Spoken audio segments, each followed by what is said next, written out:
Morning everyone, Vince Welty here with Project Weather Eye, and we've got a level 3 out of 5 risk today. That's an enhanced risk, and of course we've got several days of severe weather coming up. We'll take a look at those here, but first today we've got that large enhanced risk that stretches from almost Minnesota down there into Indiana. Special attention to Wisconsin. I think a lot of the focus is going to end up being on southeast Wisconsin, at least for that tornado risk. We're going to see this large arc of storms, maybe a broken line of supercells. Portions of this might even just be a squall line with damaging wind, but where we can get discrete or isolated supercell type activity, that's where I think we're going to see a stronger tornado risk. If we actually take a look at some of the severe weather ingredients we got today, you can see we've got ample moisture to be able to get severe storms. We've definitely got the temperature and we've got the moisture. That's a couple things crossed off our list here in favor of severe storms. We go ahead and take a look at one of my favorite things to look at, the SCP, the Supercell Composite Index. This is basically just a computer model where it takes in lots of different severe weather ingredients or parameters, puts them on a map as pretty colors. Where we see the higher, the brighter colors and the higher numbers, that's basically where we expect a higher potential for supercells. But take this map with caution. Just because there's a high SCP index does not necessarily mean there's actually going to be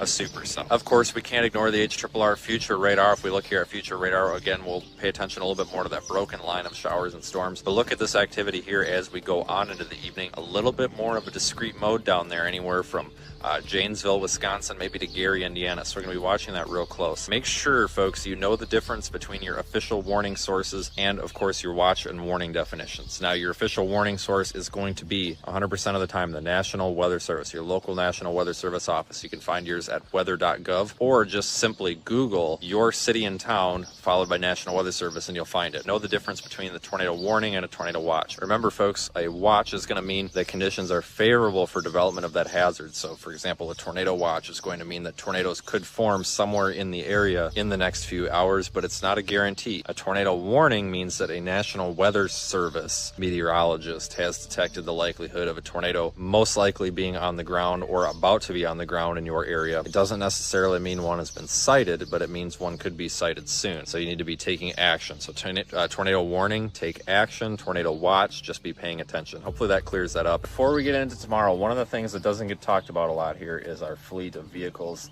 Obviously, before big days like this, and of course when we've got oil changes being done, so it's a good time to check your tires. You're going to want to make sure that you've actually got tread on these things. Check all the fluids here. We check coolant, transmission fluid, PTU fluid, all sorts of different things on these. And of course, got the oil change, so we should be ready to go for several thousand miles now. And that's important because tomorrow looks like it could be a big day as well. We've got another level 3 enhanced risk. Strong tornadoes are possible down there too. I'm kind of watching the boot heel of Missouri into southern Illinois. HRRR composite reflectivity here for tomorrow shows us what the radar might look like. It's not a guarantee, but it looks like we might have some isolated supercell activity down there. Some of those might actually even be spinning or rotating. So we might end up with very large hail down there, at least very large hail or tornadoes. Kind of like today, where I'm expecting mostly a very strong wind event with some tornadoes mixed in. Tomorrow I'm expecting a very large hail event with maybe some tornadoes and some wind mixed in. And then of course the next day on Saturday we've got that slight risk. That's just a level 2 out of 5. That's farther out to the west. And then for Sunday, Monday, and probably even beyond, it looks like Texas, Oklahoma, Kansas for several days in a row. Folks, we're going to be out here deploying Project Weather Eye live. This is one way that Project Weather Eye, along with Radar Omega, tries to keep the public safe and informed here by deploying these live streaming weather cameras. We've got Aiden out here today, and he's going to help us double our fleet and then triple our fleet here by June 15th. We're bringing on more staff, more chasers, and of course more equipment, which is the most important part, and of course more vehicles here as well. So we got a lot of big things coming. We're having a lot of fun with this project, and I hope you guys enjoy watching these live storms streamed directly into the radar app. So while you're used to only seeing maybe 2, 3, or 4 on a map, you're going to start seeing 12 to 20 of these things on the map on big severe weather days here coming up in just a few weeks to a month or so. Thanks for supporting the project, folks.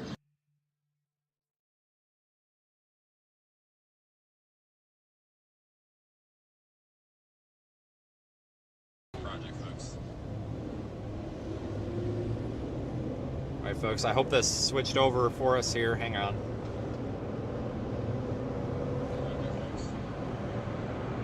Looks like it. All right, folks, I hope this switched over for us here. All righty. We're in Wisconsin, and we'll talk about the target in a minute. We got to go west.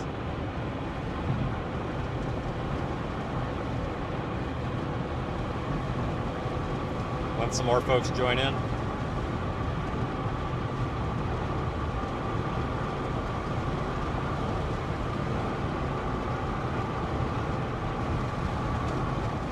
We are in Wisconsin, yes.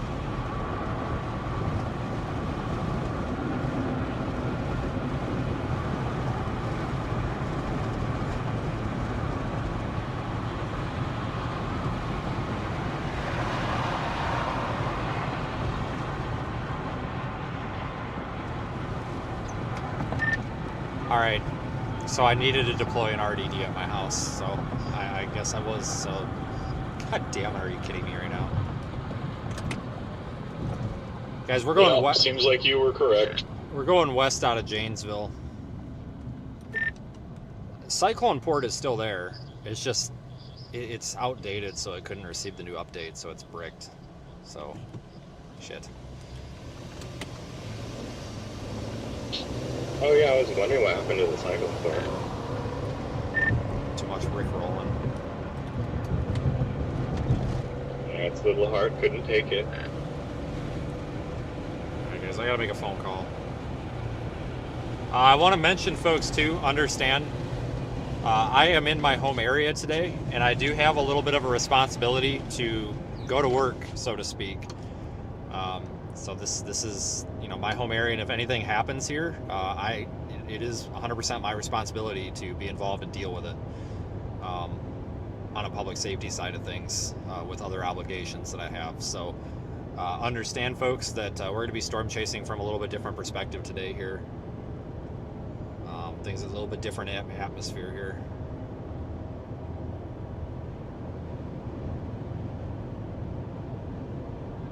Hey, is she awake? Oh, well, she better look out the window or she's going to miss the storm. Alright, I'll talk to you later. Bye. Alright, so we got a storm headed right for my house again. It's not severe warned, it's not tornado warned, but we are in a tornado watch. Folks, welcome to the live stream. We are Project Weather Eye with Radar Omega. We're trying out some new technology today on the back end. It's nothing interesting, and it's stuff that none of you guys probably even care about because it doesn't affect you at all. But it affects us, folks. We cut about $600 worth of money out of our budget by changing some stuff up, some new servers. I'm super happy about it because that's $600 we can actually use to spend on shit that isn't freaking overhead. So, yeah. So that's the stuff that carries us from our servers to the Radar Omega live streams. Now, folks, listen. We have a significant risk for severe weather today. We could be looking at some tornadoes here in Wisconsin, northern Illinois. I am most concerned right now about southern Wisconsin. That's why I'm actually backtracking west. You can see that dark cloud ahead of us. That is where we're headed here in Wisconsin. So that's where I'm trying to get. It's going right for my house, which I just left. Oh, this is freaking new.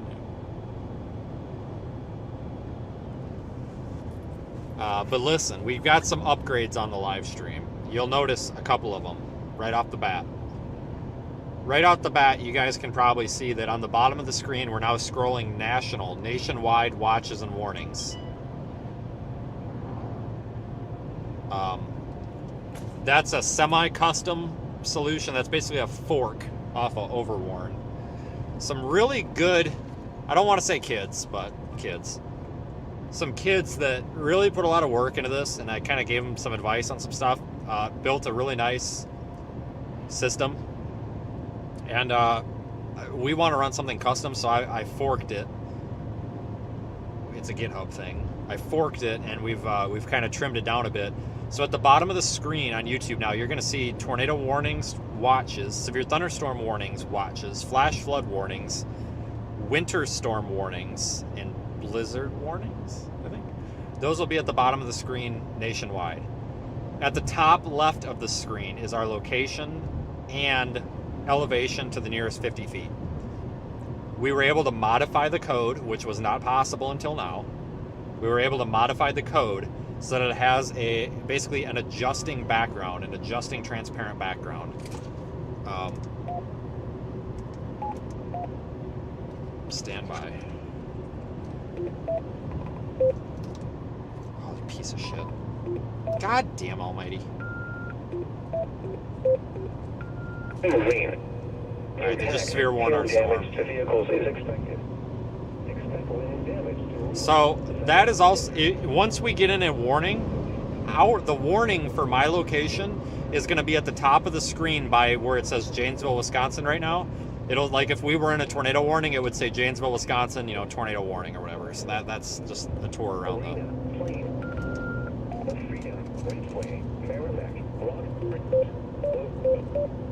People attending on emotion in the Wisconsin Dells should seek safe shelter immediately.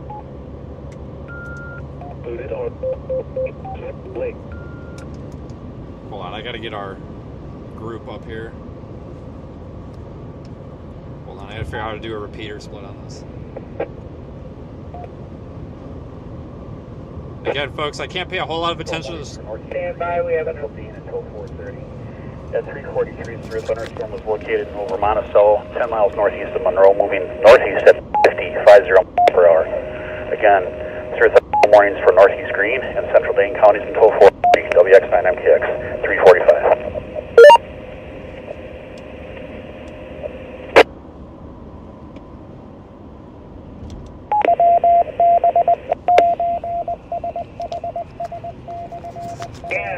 This is WX9WIS, National Weather Service.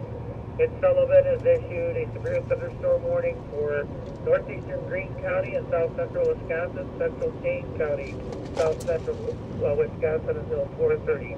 At 3:43, a severe thunderstorm was located over Monticello, or 10 miles northeast of Monroe, moving northeast at 50. Having 60-mile-an-hour wind gusts and quarter-size hail. Impact is hail damage to vehicles inspected, wind damage to roof, siding, and trees.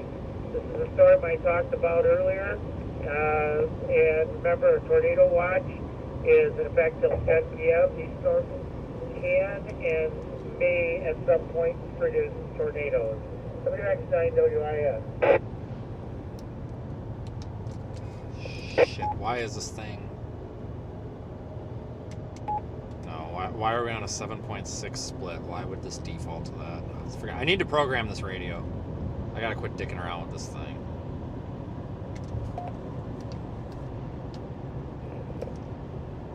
WIS from K9TSU.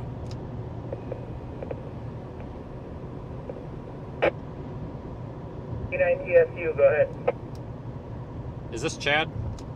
Yes, it is.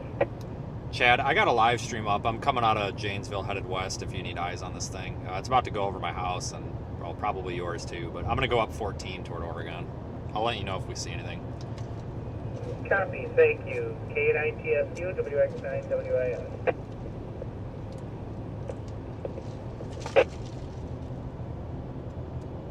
That's our storm. It's warned for 1-inch hail.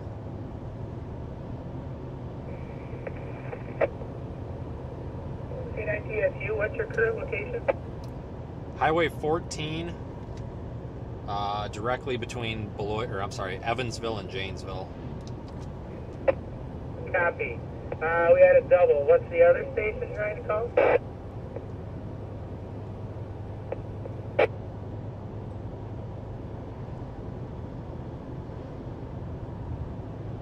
I gotta get around this car. We gotta go. Contact WX9WIS.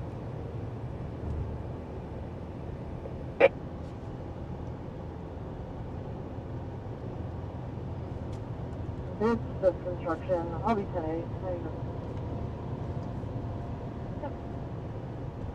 We gotta get around this car.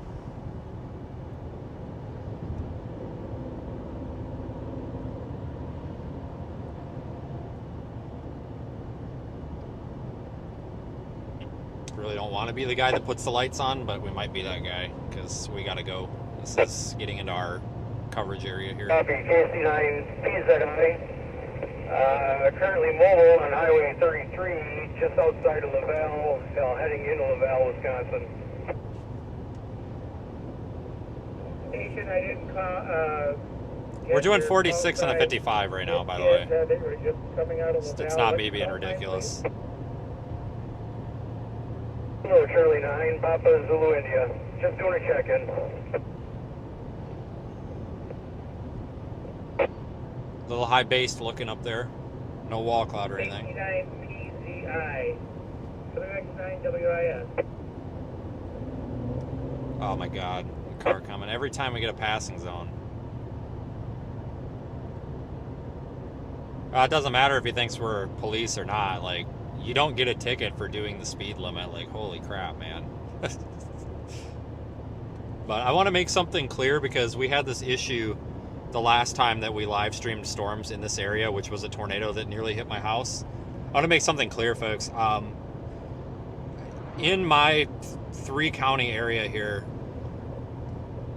what we do with emergency management and everything, we do have certain privileges and rights that I'm not going to get into because people are going to start throwing fits, but we do have the authorization to do some things and go around, road closed signs, disregard the passing zone, etc. If the proper equipment is used, read between the lines, based on our affiliation and stuff. So we're just, if anybody has an issue like they did last time about how we're chasing, I'll go ahead and give you the sheriff's office phone number at the end of the stream, and you can complain that way. But what we're doing is highly valued in this area. Myself and 2 or 3 other people, extremely valued. And this is kind of on a public safety level. This is not really a live broadcast of storm chasing.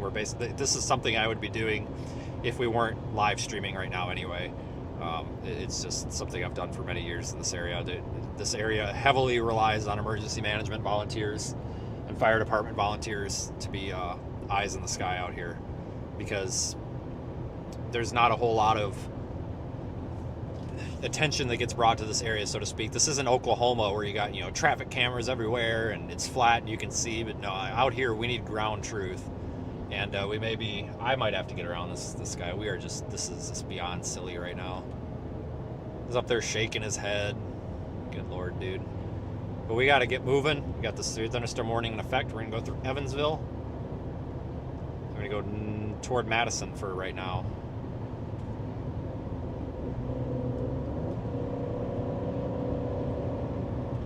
I'm going to get up on this guy here because we should have a passing zone right over this hill if I remember right, and I got to be ready to get around him. There's too many cars coming. This highway is just terrible. Like, this highway has always needed some passing lanes installed. Always. I really hope someday they put some passing lanes in. Like, the 3rd passing lane.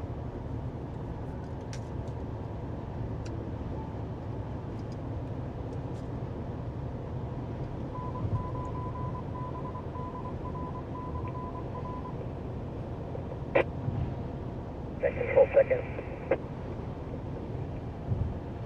Station calling, go ahead.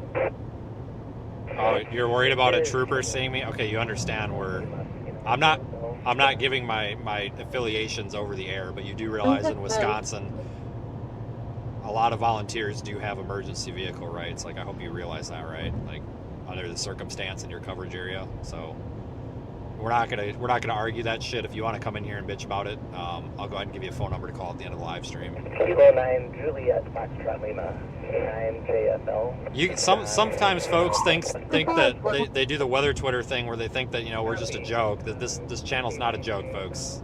This is WX9WIS. 5296. That's 312-5296.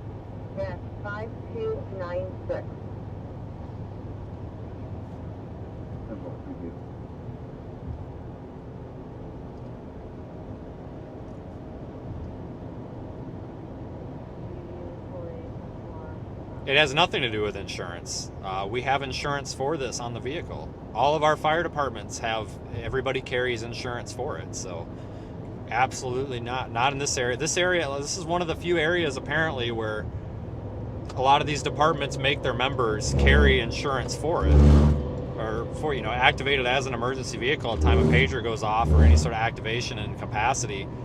Apparently it's not like this in other parts of the country, but around here everybody carries insurance. They carry a rider on their insurance for red, white, and an audible siren, and that's just what everybody carries.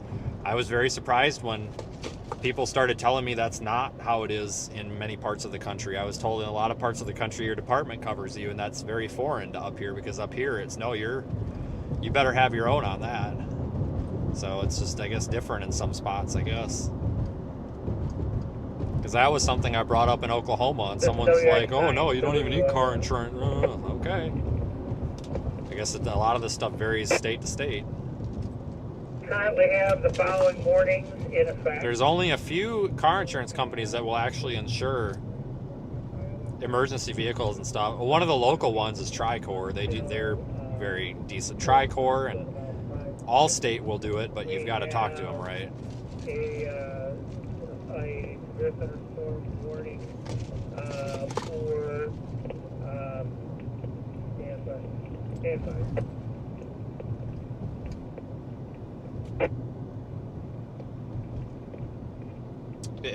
If I go any slower, this guy on my bumper is going to be in my back seat.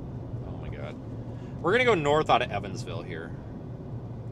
We got a little cell firing up down to the south. Have a severe thunderstorm warning well. for northeastern Greene County and central Dane County until 4:30 p.m.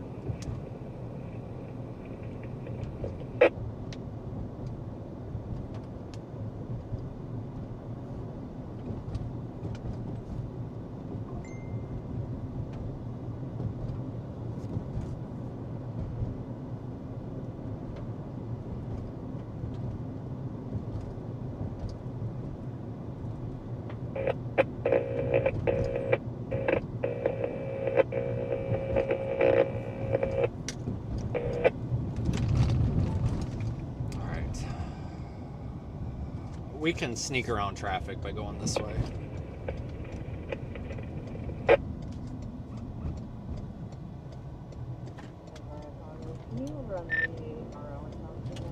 Can you guys just do me a favor and watch that little pop-up cell to my south and let me know if that starts blowing up? And the cell that is You got in it. northeastern Greene, also warned for Dane County, is going to be at Monticello at 358, Exeter at 402, Attica at 403, Dayton at 406, Ross Crossing at 406, Belleville at 409, Montrose at 411, Brooklyn at 413, and Fasco also at 414. Another area of concern has similar timing as they're fairly close together.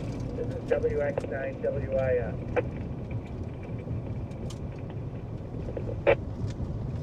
Hold on a second, guys. I gotta get you. I got the wrong mic.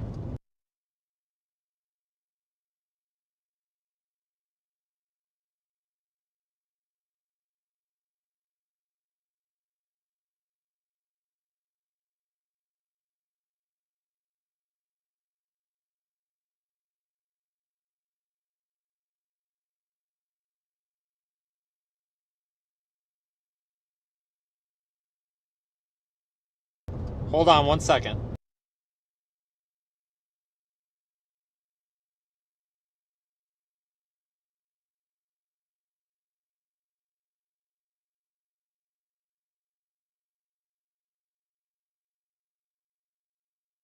That storm in Belleville.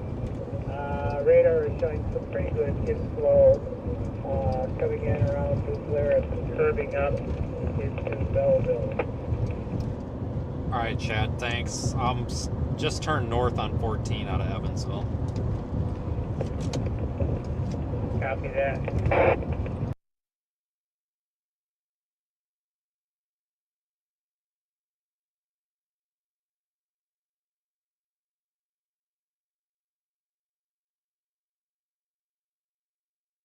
Hold on one second, guys. Just one second.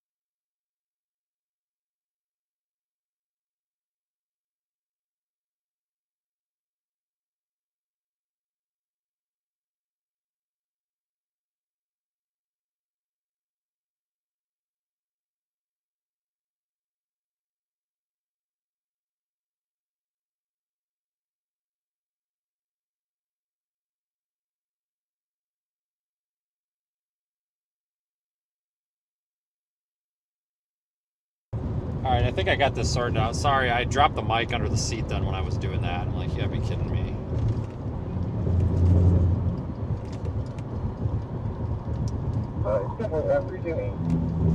But I was kind of...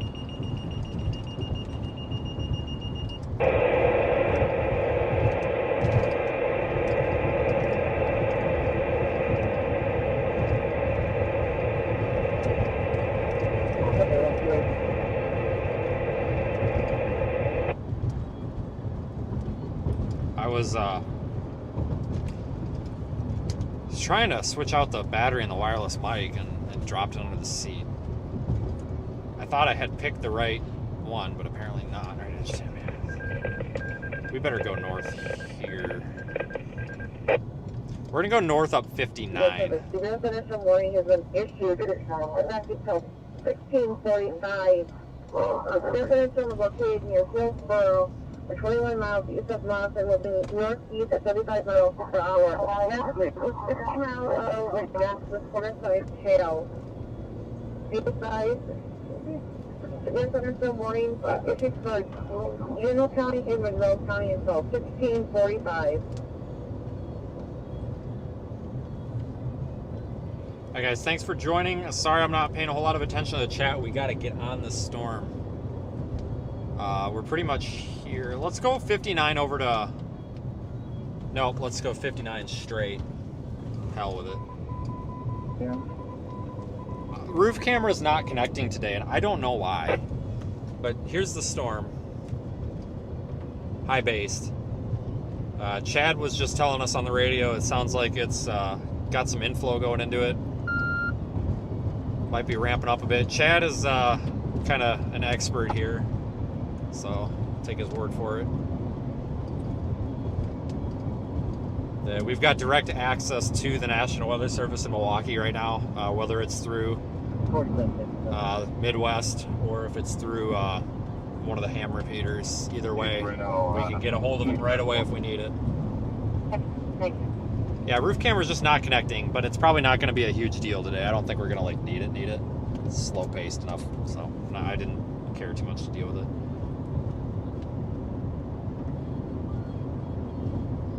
But we'll figure things out.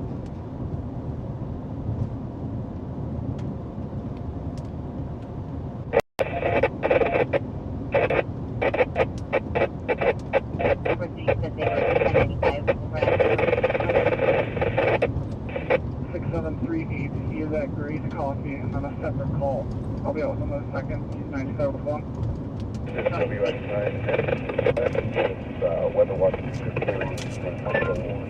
Echo tops have come up significantly on our target cell, just to your west, not the pop-up, but the main one.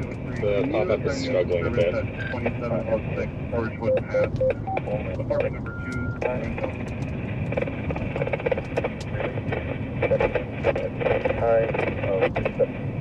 Severe criteria, only including all hail sizes.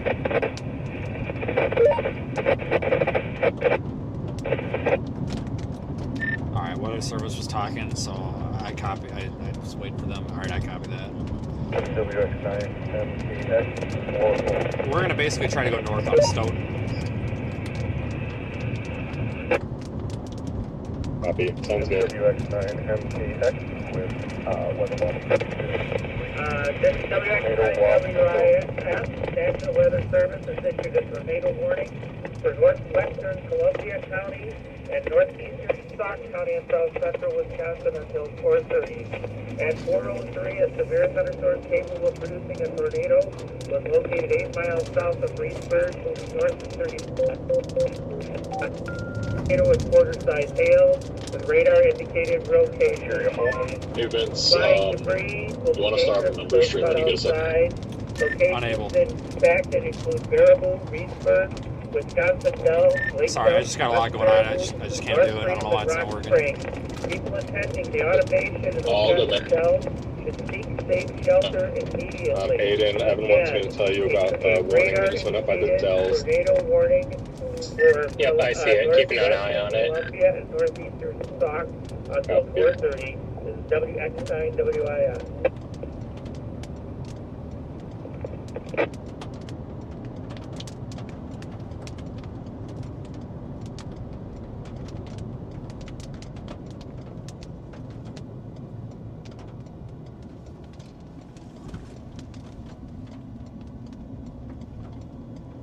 really high based right now.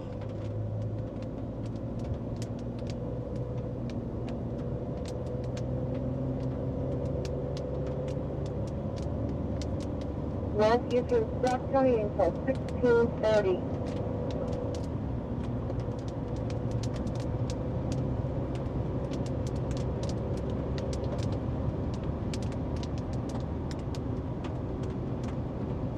I'll take my partner's full stuff. Happy slow stop 560. 630 miles.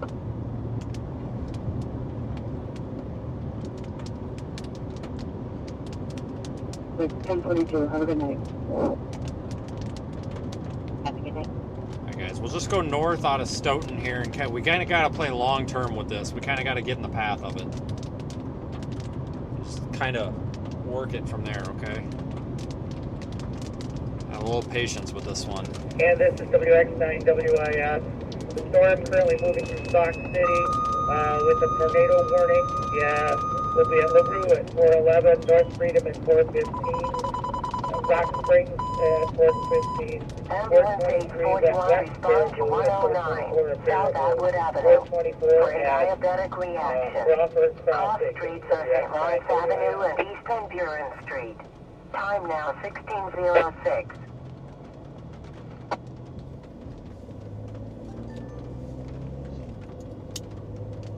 11-3 bike. We're coming up on the southwest side of Stoughton.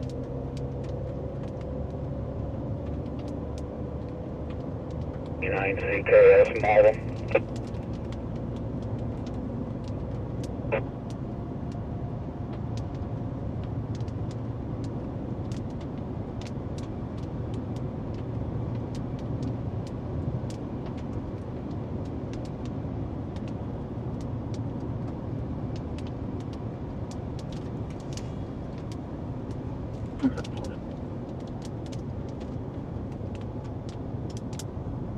Transporting my 95 with the PD, starting my election.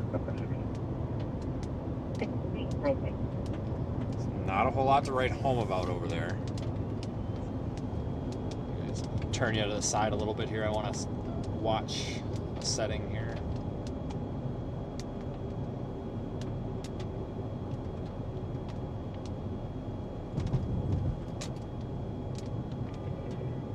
This is WX9WIS. Do we have anyone in the tornado warned area that can give us a report?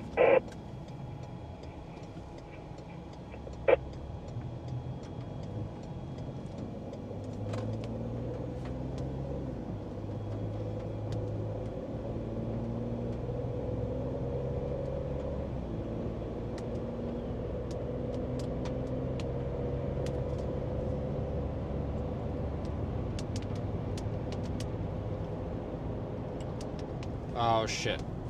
I need to take that road. Damn it.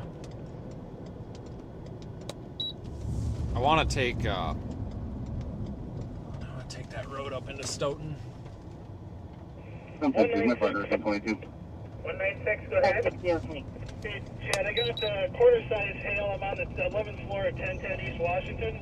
Yeah, definitely quarter-size hail dropping.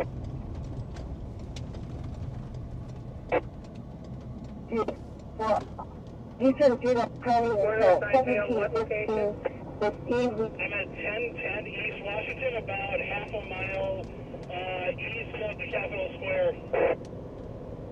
Copy.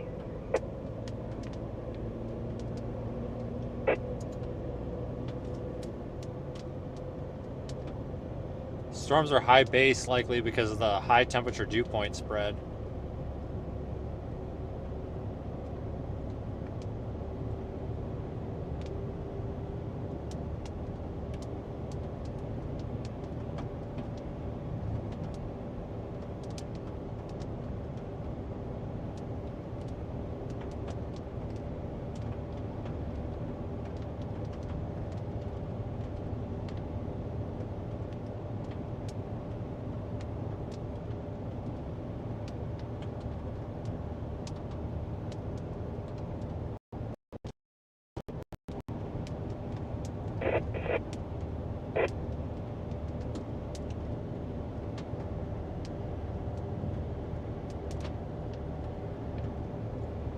God, I wish that roof camera was working.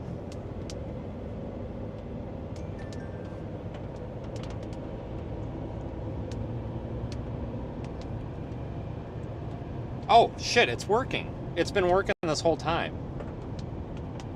Jesus Christ, I'm so stupid. It's been working the whole time. I was pushing the wrong button. Sorry, I'm an idiot. It's been working this whole time. God damn it. This is what happens when I don't stream for a few days. I forget how to run shit. God dang it. Are you freaking kidding me right now? You know how ticked off I've been so ticked off this past 15 minutes trying to get that thing to work and like screwing with settings and stuff. Well, it's been working the whole time. Yeah. Yeah, and so is this. Check this out. Boom. Hand cam.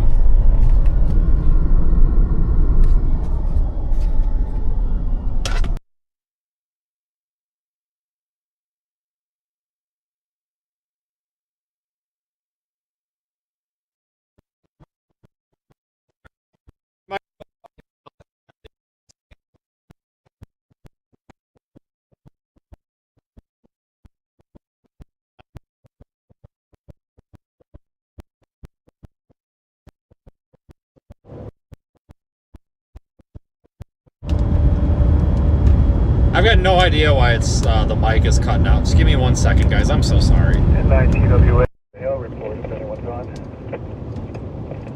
Go ahead. Sorry, I don't know what's up with that. In downtown Madison, 1.3 miles northeast of the Capitol. The hail measured 1.25 inches. Over. It's at 9TWA.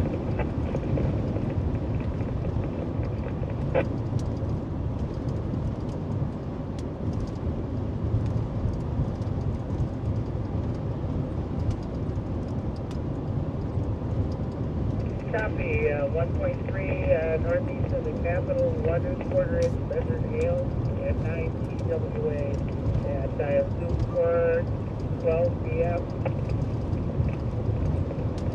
Alright, we've upgraded to 1.5 inch hail. That's in the last 5 minutes, over. Okay, copy that.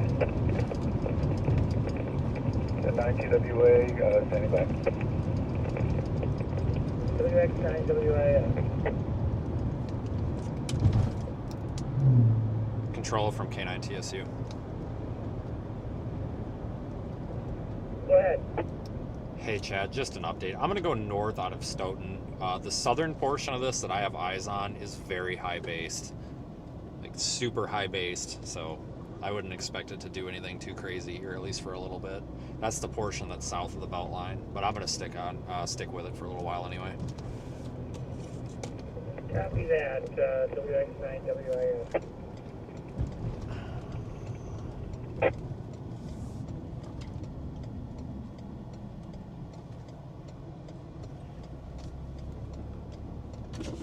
Hey, Aiden, you seeing this couplet by Rock Springs west of Baraboo?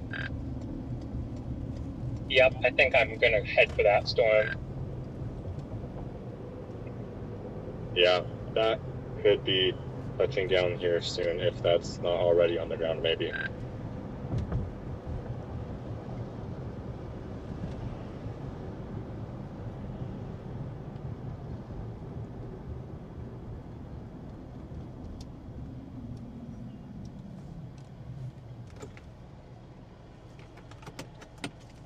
Alright, here's our storm. Oops, that's not our storm.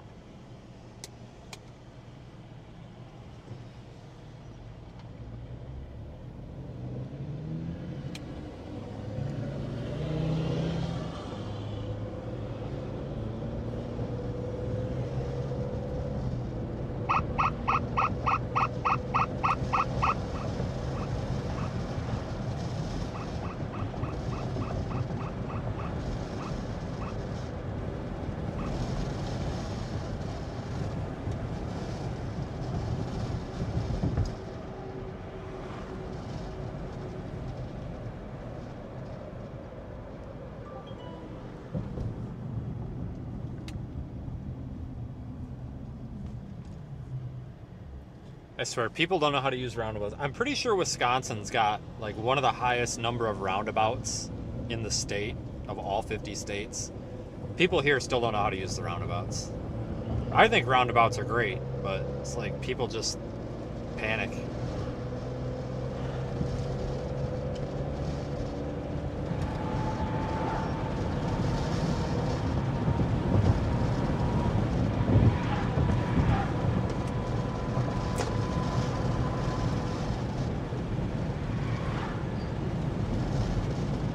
Go over here and take B to N and go north on N.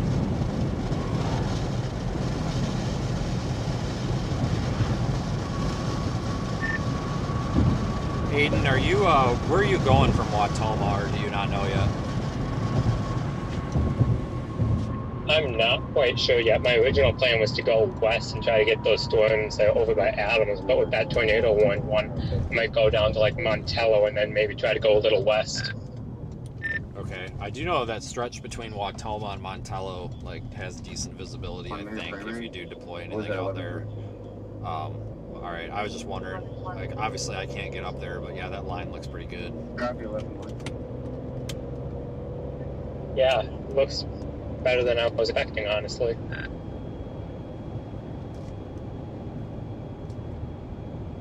National Weather Service in Milwaukee, Sullivan has issued a severe thunderstorm warning for eastern Columbia County in south-central Wisconsin, northeastern Dane County in south-central Wisconsin until 5 p.m. At 4:16 p.m., a severe thunderstorm was located near Windsor, moving north at 45 miles an hour. Hazard, 2-inch hail and 60 miles an hour wind gusts. Source, public report of ping pong size hail in Maple Bluff. People and animals outdoors will be injured. Expect hail damage to roofs, siding, windows, and vehicles. Expect wind damage to roofs, siding, and trees. Locations impacted include eastern Madison, Sun Prairie, Middleton, Waunakee, Portage, Windsor, Columbus, Marshall, P. Forest, Cottage Grove, Brett, Partyville, Fall River, Maple Bluff, Ryle, Cambria, Arlington, Waukeena, Otsego, and Doylestown. Other landmarks included are the following locations: historic Indian Agency House and Alliant Energy Portage plant. For your protection, move to an interior room on the lowest floor of a building. A tornado watch remains. Aiden, if you got a second. Yep.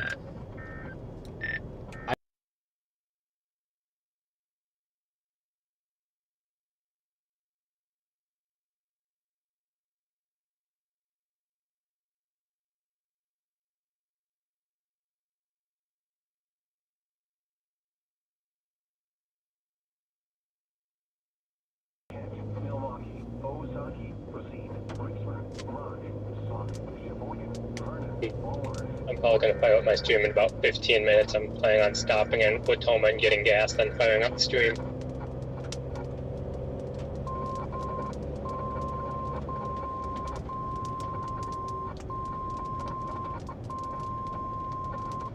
National Weather Service in Milwaukee, Sullivan has issued a severe thunderstorm warning for eastern Columbia County in south Wisconsin, northwestern Dane in central South County in south until 5:15 p.m.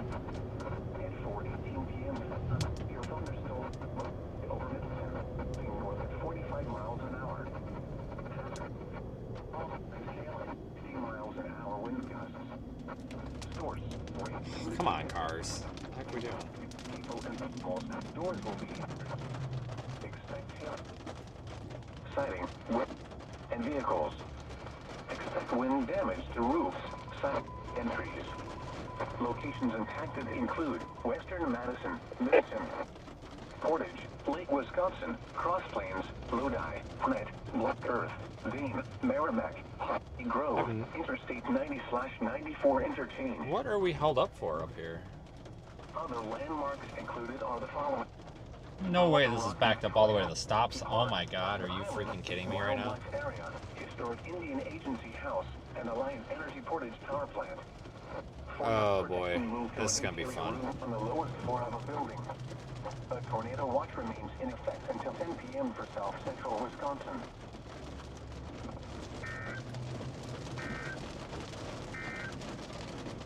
Tornado watch number 253 remains in effect until 10 p.m. We'll get there. We'll go north on County N, folks.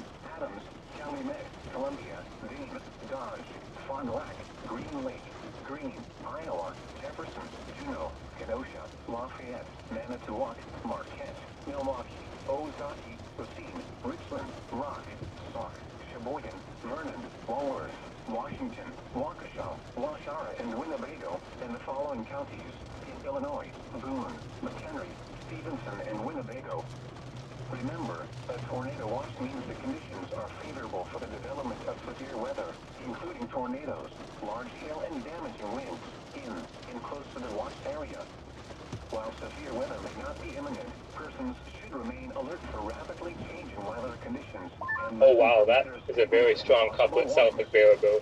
stay tuned to know weather radio, commercial radio, and television outlets. Yeah, it's still pretty broad, but it's definitely got potential. I'm keeping a close eye on it. I didn't expect that part of the live stream line to do it.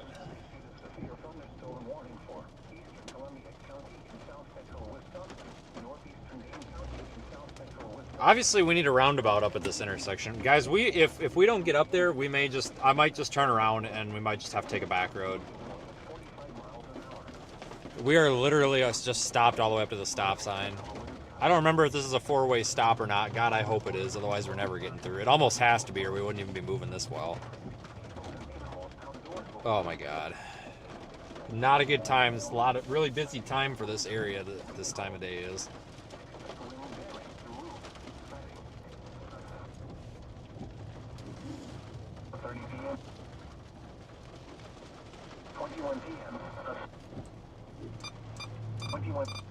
Northeast at 50 miles an hour.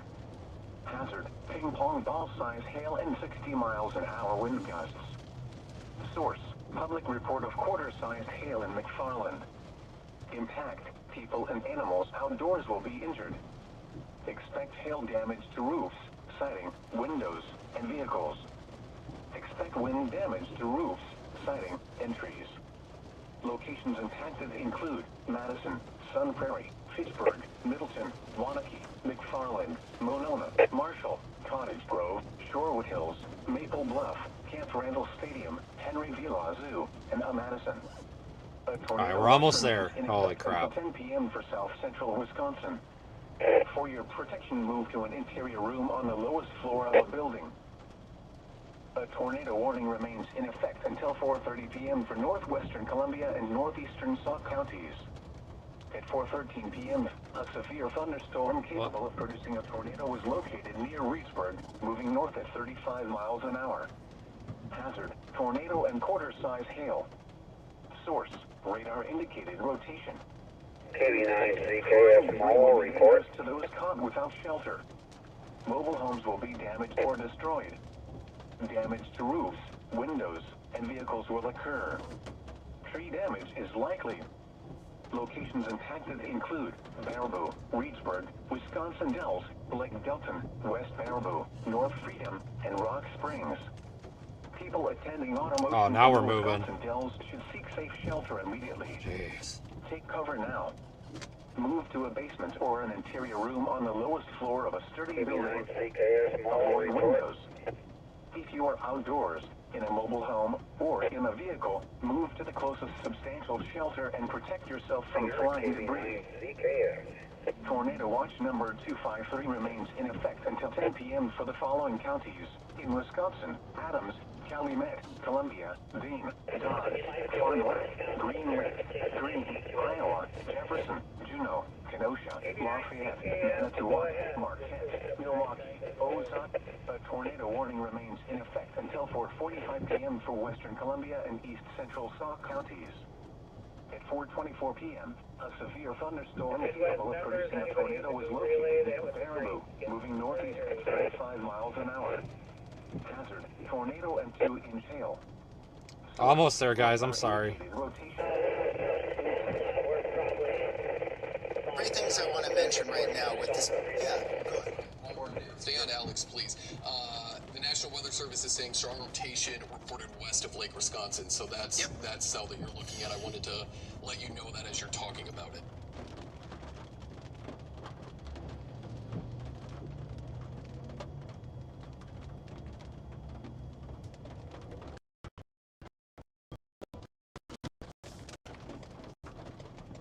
Wow.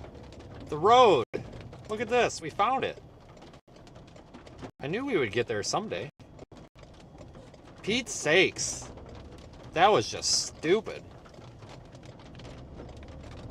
God dang, we need a roundabout right here, right now. We got any Stoughton public officials here that can get me a roundabout right there? For the next chase? Guys, we are live streaming with the local CBS affiliate today. Just because I got a good friend that works there, and they actually don't. They're a good media outlet, so you might hear them on in the background from time to time. I'm just curious what they're doing. We give them free access to the live stream because they're doing a public service, and they don't have any eyes out here. They just don't. So we do them a public service by making sure they've got access to the live stream, and they can just figure out if anything crazy is happening, then they see it, they can. So you might see us on Channel 3 out of Madison today. That's perfectly planned. You're the mayor of Stoughton? Are you serious? No way. Are you troll? Are you for real? Yeah, we need a roundabout there ASAP. And then we need a big sign, like a big billboard when you come into town, coming from Oregon, because when you come from Oregon, people don't know how to drive through the roundabouts. So we need a big billboard put right there by the Walmart that says how to drive through a roundabout. Well, I don't know who the hell the mayor of Stoughton is. Shit, he could be the freaking Texas for all I know. But we need these big billboards placed in Stoughton, because these people that come from out of town, no joke, they don't know how to drive through them. Because that's the nearest big town to my house. I go through there every day.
Headed toward all these warnings. We're right behind them all.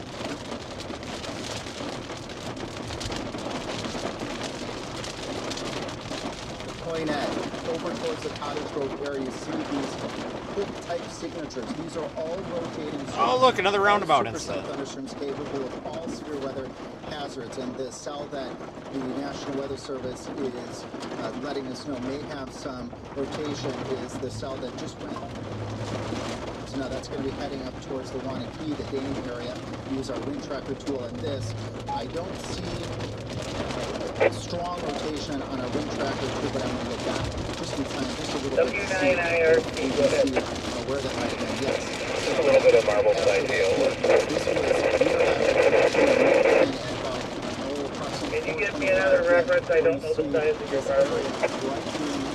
Highway 14 moving towards Highway 12 between Springfield and Westport. This is now heading towards Wanakee. We do not have a tornado warning with the south. We currently have a severe thunderstorm warning, but the National Weather Service there is the potential here that as we move forward into maybe a little bigger than that. some rotation with the south, it's not out of the ordinary with supercell thunderstorms to have rotate that all these thunderstorms have some component. All right, we'll continue northbound here.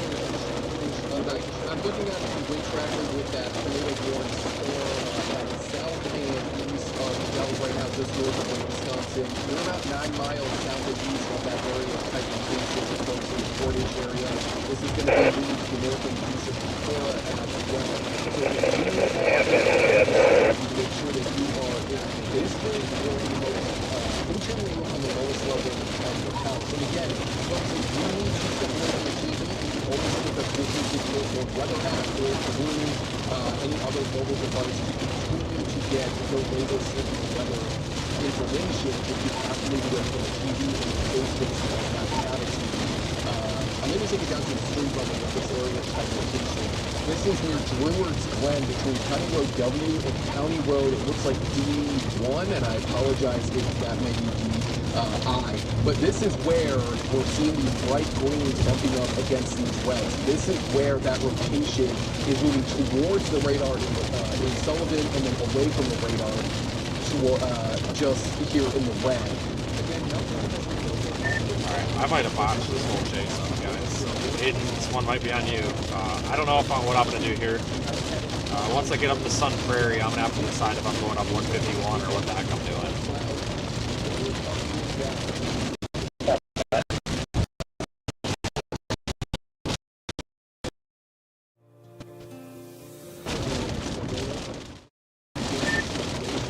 Anyone paying attention to what's going on anywhere else? Do we got anything coming out of Illinois, or is anything going on down there, or is that target still dead?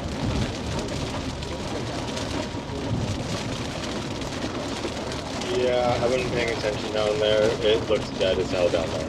Not a single thing going on. There's some stuff going on the dry line, basically vertically north-south axis from like Davenport up into Wisconsin, up to like Dodgeville, but they're all pretty young right now, little blips. Keeping an eye on it though.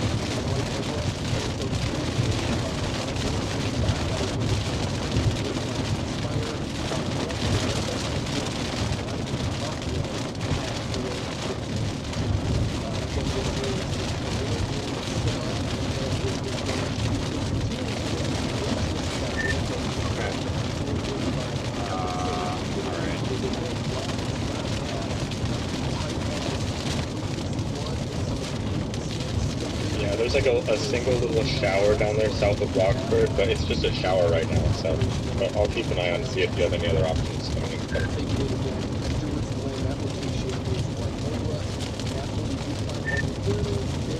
Alright. Yeah, Aiden's actually in a pretty good spot up there.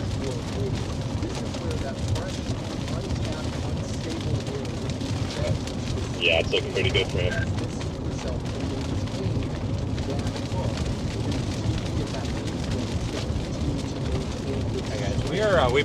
We've kind of sort of caught back up.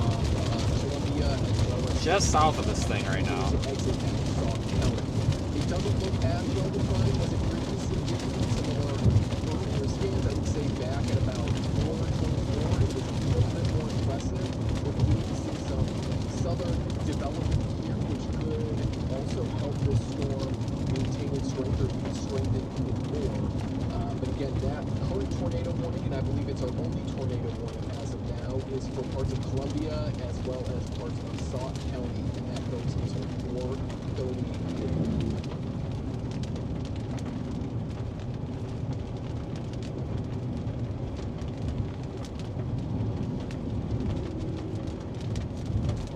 So we're coming through Cottage Grove right now.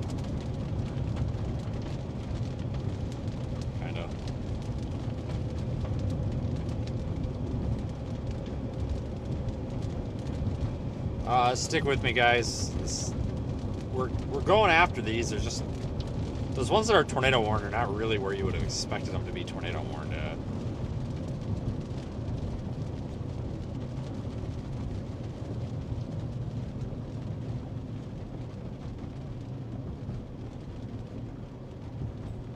Oh, and we got another stop sign.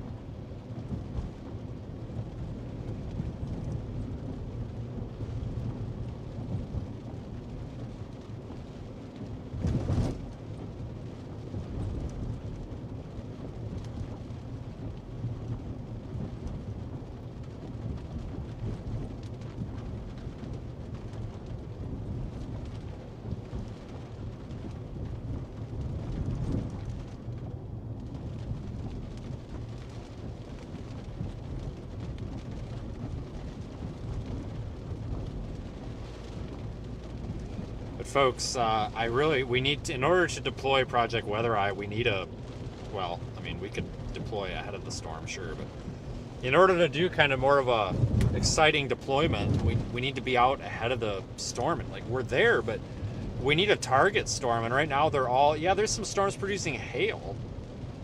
Don't get me wrong here and there, but we don't have a robust looking target right now.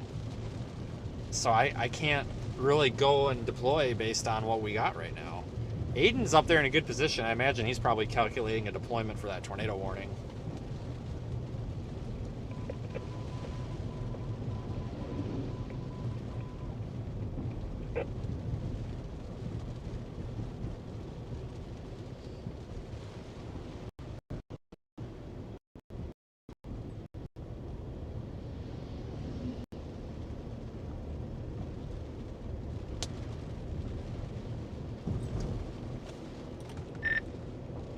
I'm going to keep an eye on that cell down south of the Wisconsin border on I-39 there. That does something that's going to go into southeast Wisconsin where it's a little more favorable maybe. So we could drop south so I can get on 39, but we'd have to go real freaking quick. But that's just the one that I'm kind of watching here because this is getting kind of cluttered up here.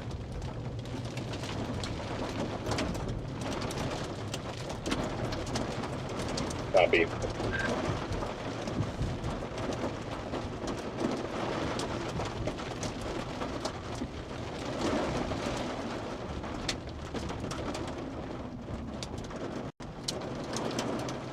We're getting into some teeny tiny hail.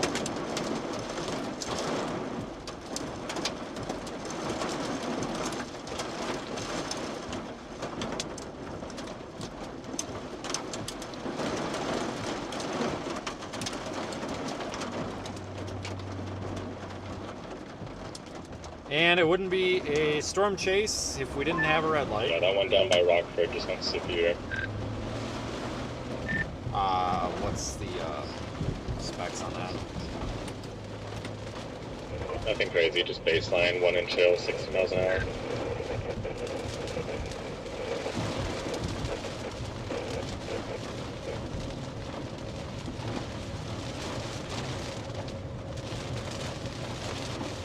Alright, my video feed should be good to go for RL. Alright, coming up. This whole line of explosives.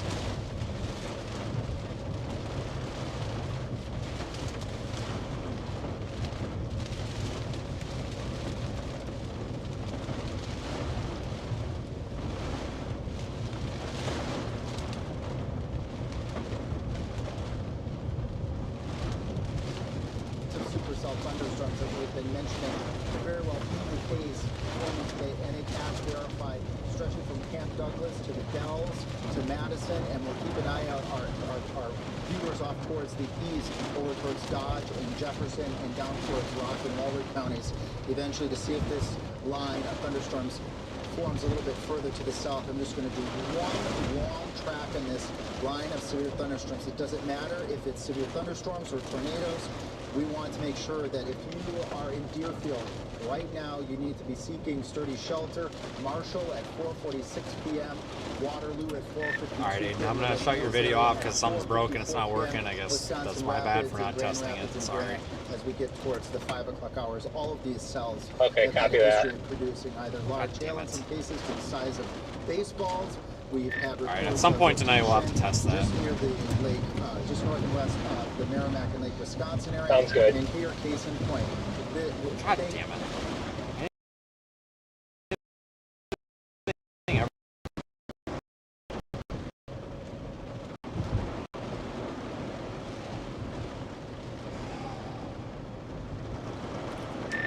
Keenan or somebody, can you just shut his OBS off so we're not just broadcasting a black screen? I guess we should have tested it. I'm sorry, it's my bad. This is potentially some just strong downward. Yeah, no problem. Pacific, and if I take a sample of that, it does look like. I don't know what to do at all, so I'm just gonna go east on 94. I kind of think this is trash, honestly. So we could be dealing with some strong wind. I don't even know. That main area of location. Yeah, that's a fair assessment. Yeah, okay, shut his. Not looking as impressive. Let me take off the tornado warnings here and all the warnings. Yeah, this is trash, guys. Which is good, I guess. This is trash. That rotation much more compact. And now you can't polish a piece of shit, you know? We're beginning to see more storms interact with it, and that rotation is becoming more stretched out. Still a very doing storm nonetheless. I don't think the National Weather Service is going to issue a tornado warning to the east of this, but continue to keep that severe thunderstorm warning as this storm line continues to move into the eastward. But that is our current only tornado warning as of now. Taking it out, you can see, folks, I just do want to mention this, folks in parts of Richland County, Crawford County, Grant County, even Iowa, you guys are likely out of that severe. And we got the Wisconsin special. Everybody panicking because of the rain. Every time. We're going to go east right now to stay with this storm that we're on and potentially set ourselves up for that Rockford storm.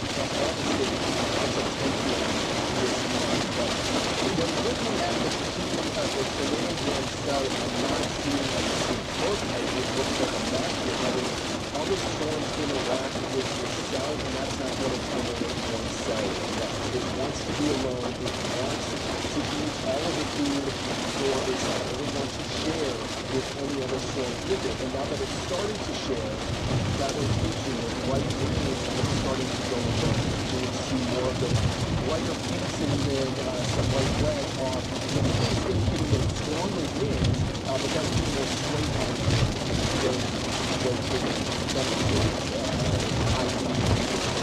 So this severe thunderstorm warning and tornado warning does still last for about 2 more minutes. It is about to expire at 4:45, but I am not seeing. Aiden, do you plan on dumping that camera up there, or are you going to hold on to it? There are some impressive photos coming out of that cell that is not in the lake Wisconsin area, but otherwise, now I'm not noting anything. I'm going to get that photo of the share it, but the floor is yours. Yeah, thanks, Blaze. Also getting reports, we have a storm spotter, UW Madison meteorologist, Logan Fry, who's positioned in the Portage area and verifying that the storm, as it moved up towards the Portage area, it looks like that rotation visually has weakened. That's certainly good news. It doesn't mean that the storm can't tighten up near the Portage up towards the Fort Winnebago area. I don't know if Aiden can hear or not transmit it, but there's eyes on that storm up by Portage, and it's apparently falling apart visually as well. Out ahead and in the area where yeah, I can kind of see that on radar, so that doesn't surprise me. It pollutes the environment and causes the storm to weaken, which is good news. And one of our certified storm spotters has confirmed with you that the visual rotation near Portage has weakened. We do have other cells to the north and west in Juneau and Adams counties. These are severe thunderstorm warning storms as well. And I believe we got some video. We can take that full gear. This is looking up the interstate of I-94, where you notice that lowering there. It looks like we're looking towards the south, towards the west. Now I'm beginning to monitor those storms southwest of Monroe, down by Stockton and Mount Carroll, Savannah. Those are going for my freaking house now too. Full host of severe thunderstorm warnings, and this is until 5:15 p.m. for another half hour. Radar indicated winds to 60 miles per hour. I mean, I don't have a. If anybody can give me a recent OB out of Monroe, it'll be the Monroe Airport KEFT.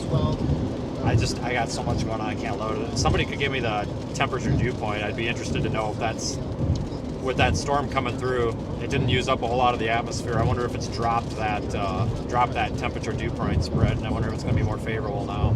Since that last one, I don't think it really used up much of the energy. 89 degrees over 65 degrees as of 10 minutes ago. I have a hard time believing that. Holy cow.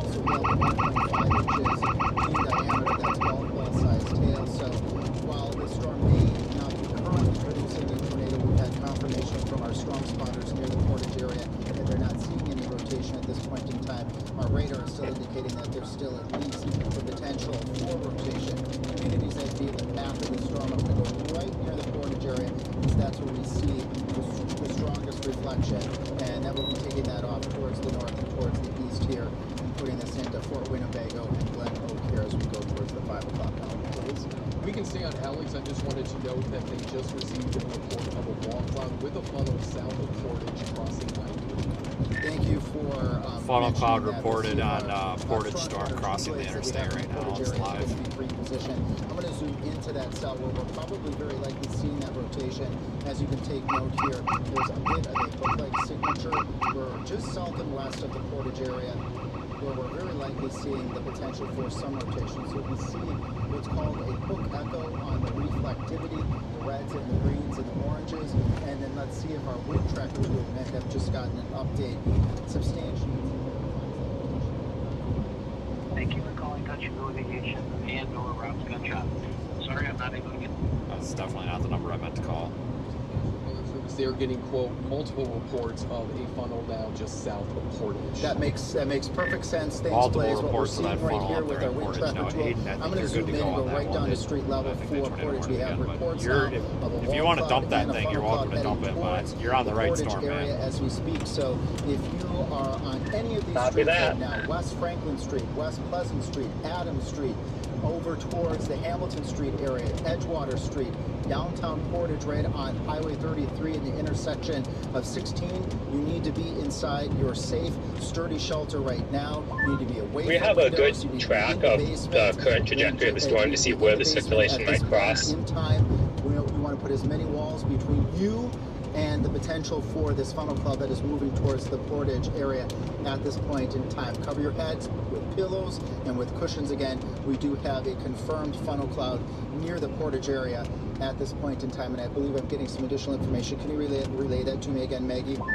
Yeah, one sec. Okay, some video behind me. Do we know where this video is from right now? Is this still on the interstate near Portage? I'm going to say a couple things about this right now, folks. Again, if you're near the Portage area, you need to be seeking a sturdy shelter. And I'm just going to anecdotally say, well, if you look at State Highway 33, that makes sense. That's very dangerous. You need just to get out of like the car.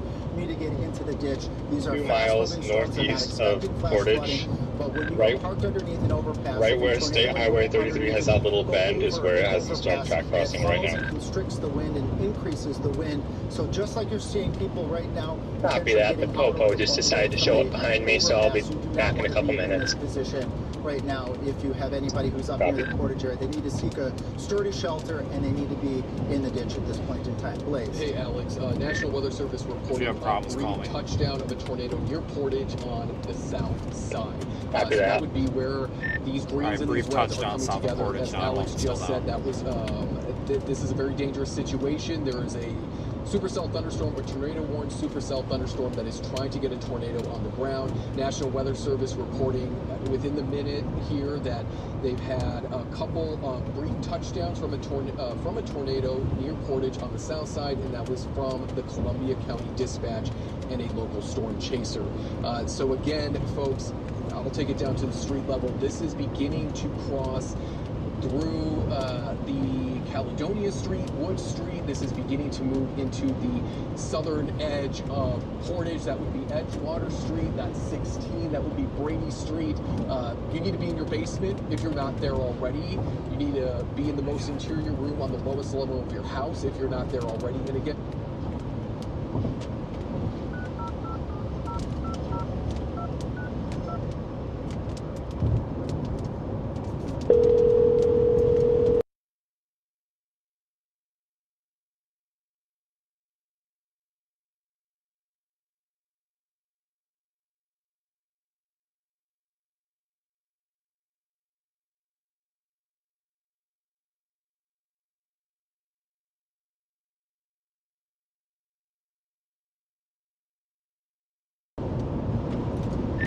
I need to get back to Monroe. I'm never going to catch this shit.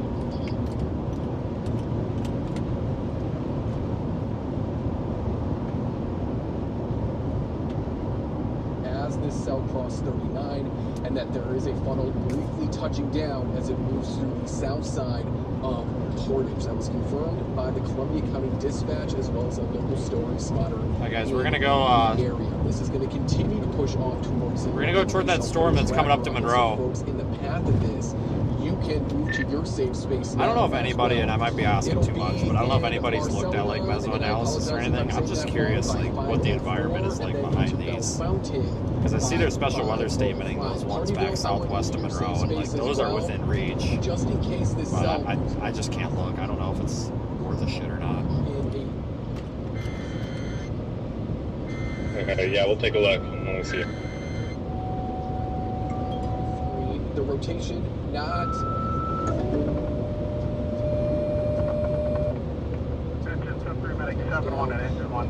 On the south side of Portage. I haven't gotten any updates within the last 2 to 3 minutes. Nothing has been confirmed to have stayed on the ground. If we look at debris, we may be able to see where that storm may have touched down, but I don't think that we're probably going to see anything. Not seeing any big areas of blue within the red, so I don't believe that this cell has been, or this tornado has been staying on the ground long enough to even pick up. Yeah, mesoanalysis is showing a little bit of light capping setting in southwest Wisconsin, but there's still 4,000 Cape. There's a decent overlap with 3 Cape and surface vorticity, so it doesn't look half bad. With our wind tracker tool, while the rotation is very likely over the Portage area. Back on the road. And again, sorry for repeating information here. I just was also, Blaze, looking at that cell and noting that our wind tracker. I thought I was going too fast and didn't realize that there was a tornado warning, and then he went to check my license, and he came back and he's like, yeah, they just put it over our scanner. Dispatch is a little busy. They just put out our tornado warning. And I was like, I told you. Well, I was about to say he needs to get off it, you know.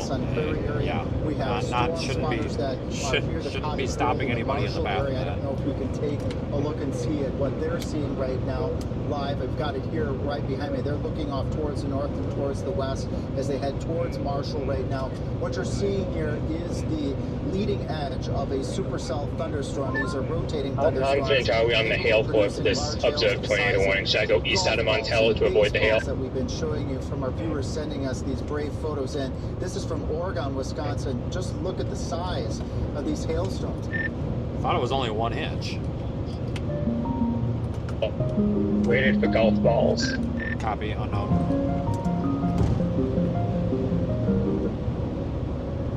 The only problem.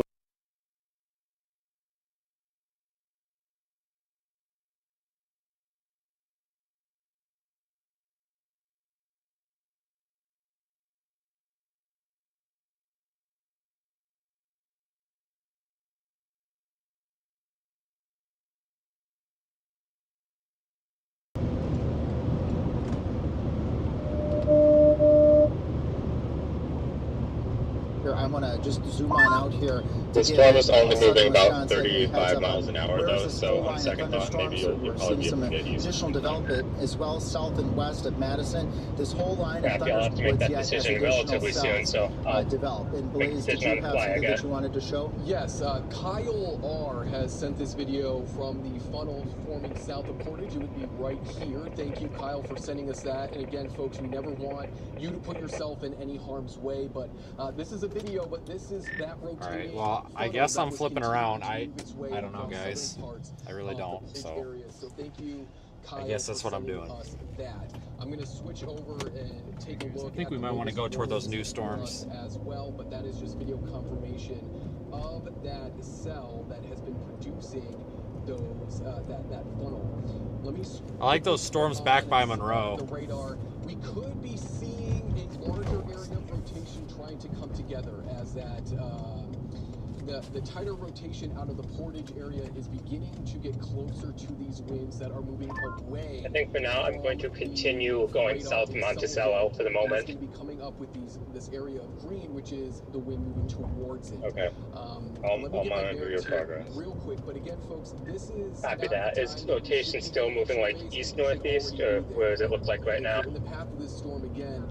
You can take us with you through your phone or through your mobile device if you're safe. It's pretty northeasterly. Want to make sure that you're almost more north-northeast than east-northeast. So you can take us on your mobile app. Yeah, I'm thinking about dropping this RDD, so I'm just trying to find a good place to do it.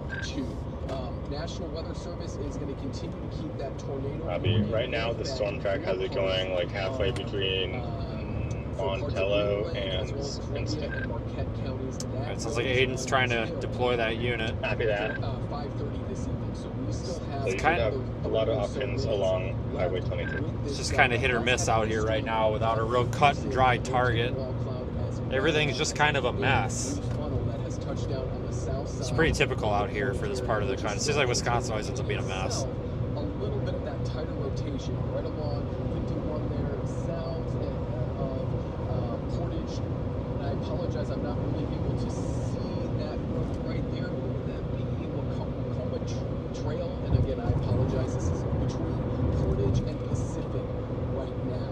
So, folks, stay in your safe space and stay in your basement. If you don't have a basement, the next safe space is going to be on the lowest level of your home, the most interior room of your home as well. That's going to put as many walls between you and the outside as possible. National Weather Service not giving you information in regards to that tornado warning cell. The last updates that we got was back at 4:52, so about 5 minutes ago. National Weather Service, and I agree that the low-level rotation is not looking as sharp, so we're not seeing those greens and the reds coming together. We're going to continue to watch how these two areas of different wind directions interact with each other. But again, right now, that tornado warning is still in effect until 5:30 this evening. We've already seen that funnel cloud from All right, guys, we are headed back west because I'm really eyeing those storms that are coming out of northwest Illinois. towards the south of Portage. You can see it right here. This is that rotating funnel coming out of the This stuff up here is a mess. That one coming out of Rockford, I don't even really think we can get to. right there. Again, folks, never put yourself in harm's way. Watching it though. Put in a compromised situation. We do have this severe warning ahead of us though, so we're going to interact with this one Guys also sharing again. Are you watching that one by Stockton? What was that? Let me switch over to For you, I'm looking at that storm down by Stockton. Yeah, so am I. Wisconsin as we get That one by Rockford looks okay. To get it though, we'd have to go over to like where the Sullivan radar site is and drop south. It's doable. It's just if you're on the state highways, there's a lot of towns and stuff where you gotta slow down. It would take a bit, and then I'd write off all this stuff. So I think I'm just gonna go back west. And I approaching from this direction lets us, if we want to drop weather eye cameras, we can do that. All right, sounds good. That one that's just northeast of Davenport, it just went severe. Here is another severe thunderstorm warning for parts of Clear Lake and Marquette counties. That goes until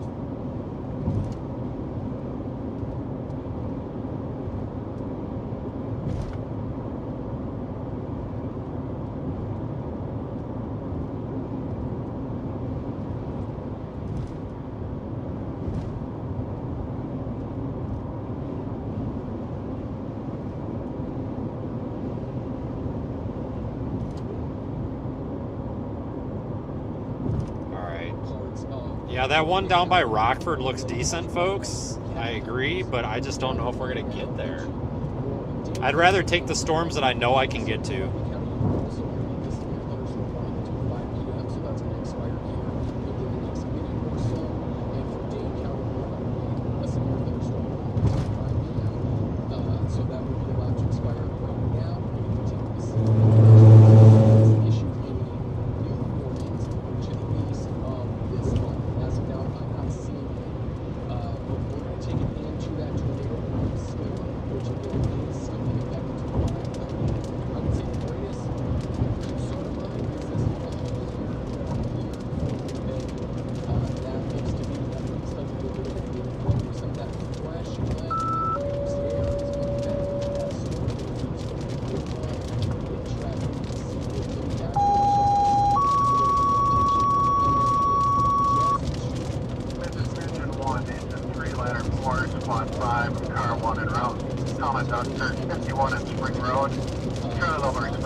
We're about to get dumped on with some rain.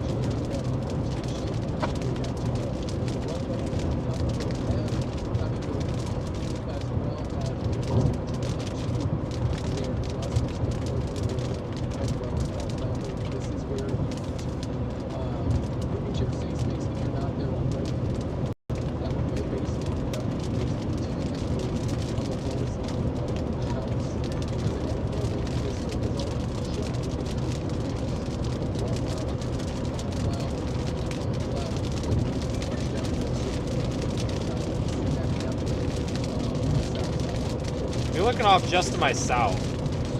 Kind of pretty.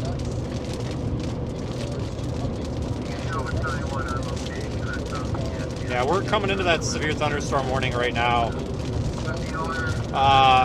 It's by the Deerfield exit, Highway 73 exit on the east side of Dane County. Is this Dane County or is this Jefferson? No, this is still Dane.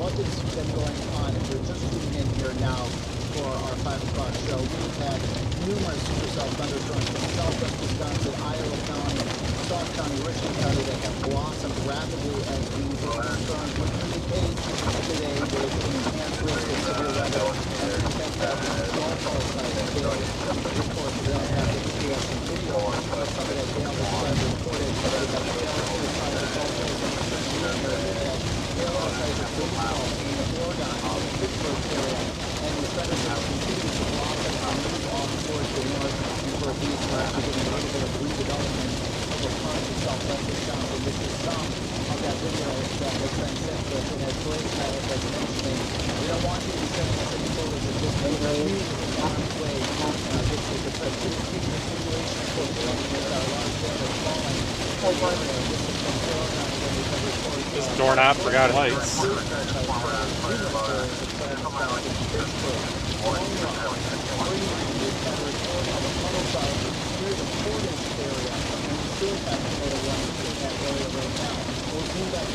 Come on. There you go.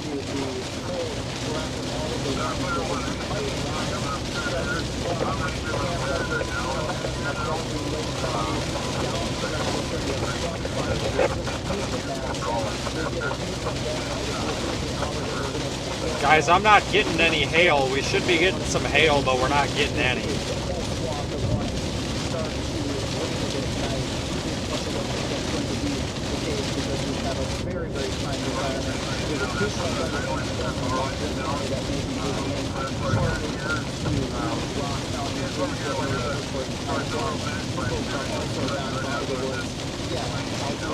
Future track and what we can expect.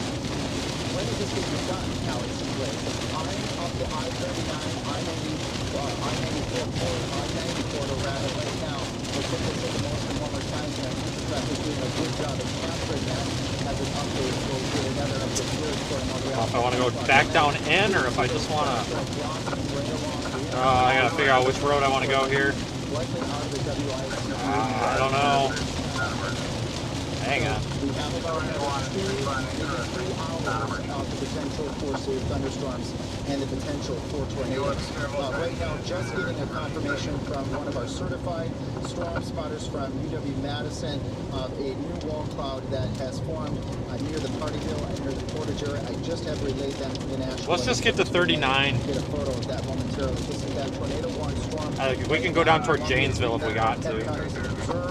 Observe funnel cloud that we had noted near the Portage area. We'll take a look at that near the wind. Or we can go to Monroe from there, either way. To at least the size of golf ball size tail, if not larger than that. So when we take a peek at our wind tracker tool, where is that rotation? Our certified storm spotter was near the Partyville area. We're zooming on into that right now. We see again the red. This brings us, you can open up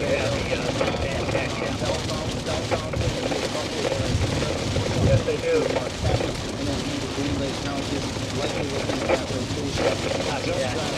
Highway 17, and this rotation has already confirmed wall cloud recently reported by a certified storm spotter that knows the structure of these storms, and we've relayed that to the National Weather Service. We'll put a track on this area for a rotation there that will move up towards the north and towards the east very rapidly at about 40 miles per hour. Additional warnings are going to be coming up to your place for Dodge and for Jefferson County, according to the National Weather Service.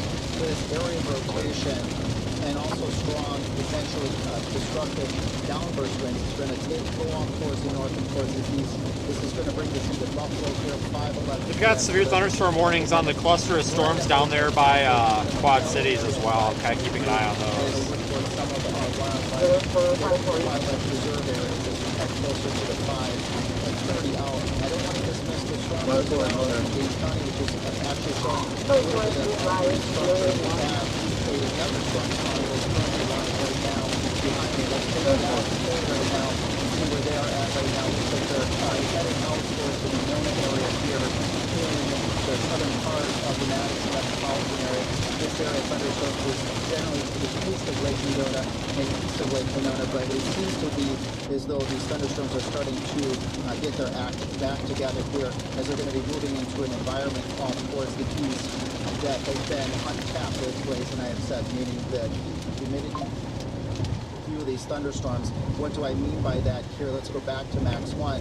While we have severe thunderstorm warnings right now for Dade, Columbia, and the western part of Dodge County until 6 p.m., hail to the size of 12. All right. When we get up to the exit here, I want to pull off for a second. Now that we're out of that, I want to look and kind of evaluate our options, because we are on a severe thunderstorm warned storm right now, but I don't like it. It's kind of a mess, and it's also got that storm out to the east over Sullivan and Oconomowoc. I don't know if that's going to create a cold pool in front of this and squash this storm down or not. I don't know.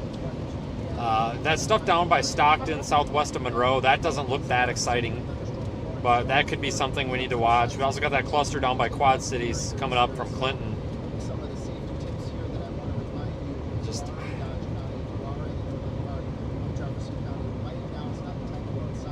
we actually might want to, considering the slow evolution of these. Visual on a very large wall cloud. I'm waiting to see if there's anything on the ground. I don't believe it's on the ground at the moment. It's not being looking good as far as hail goes. I want to know why the heck my sound stopped working, and I can't get it back. Inside the center part of your house, and remember, of course, the hazards of lightning. Yeah, I don't know. I can hear like the mic is like giving a little bit of feedback, like it's trying, like there's a little bit of fuzziness there, like something's like it's trying. I will. I'm looking at this. We might want to. Yeah, copy that. Given the slow evolution of these storms, we might actually want to stick with this cluster for right now, because those storms down by Monroe, or coming southwest of Monroe, they're not evolving very quickly at all, period. So we got plenty of time with those, so we might honestly just want to wait and we might just want to stick with this one for now. We're gonna head back east and then turn around if we need to. You gotta understand, folks, that like we're in that phase here where we don't really have a huge target, but if we just sit in one spot, you're not going to be in any target. By moving by moving cautiously to the east at a slow pace, that keeps the storms off to the southwest in play, and that also keeps the storms that are moving over us right now in play. But if I just sit here, we're writing off the ones to the east totally. So we want to kind of stick with it. I know it just seems like a lot of U-turns, but I mean, that is what it is. Basically, it's just a bunch of U-turns, but we gotta stick with the storm here.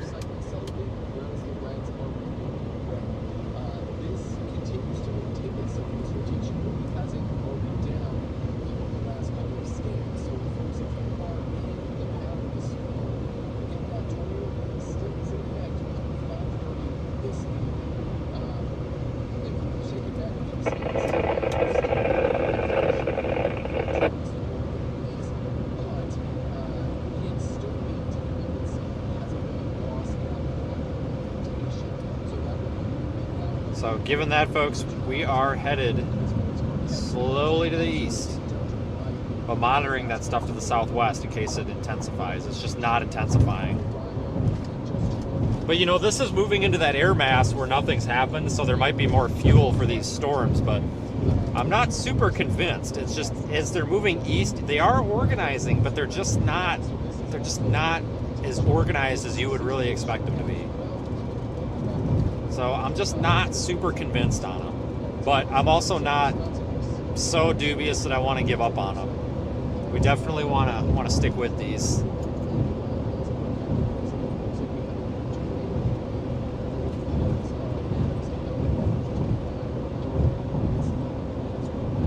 Did not experience any hail when we went through this.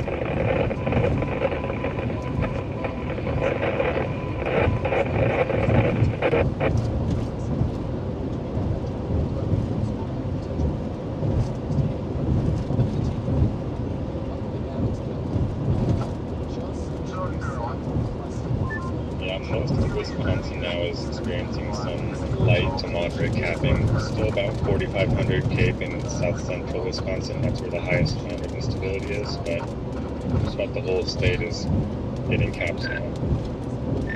Okay. Yeah, that stuff's just not evolving, so it ain't gonna get its act together before my house, so you know, that gives me a little bit extra time. So we'll stick with this stuff, I guess. I can go east and I don't know, just fight with this from the interstate or something, but I'll just stick with this for now. Guys, I haven't really mentioned it much, but tomorrow is the bigger day. I think tomorrow is going to be a more significant day. The Storm Prediction Center put out a moderate risk for tomorrow. It's a level 4 out of 5. And the big concern with tomorrow is wind, really strong wind.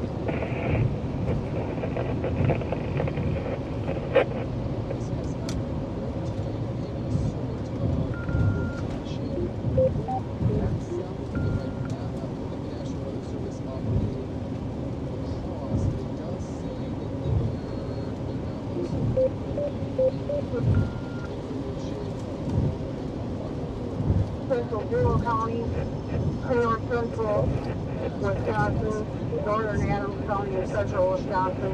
The severe thunderstorm was located over Selwood. One year pressure moving east at 45 miles an hour. Things on by sail, 60 mile an hour wind gusts. This was radar indicated. People and animals outdoors will be injured, especially damage to roof, siding, windows, and vehicles. Except wind damage to roof, siding, and trees. Severe thunderstorm warning, slow cross-going. For North Central, Buell County, and Northern Adams.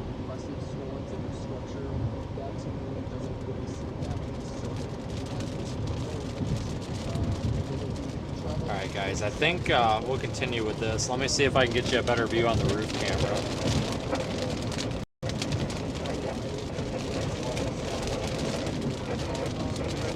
Maybe not. A little better, not much better.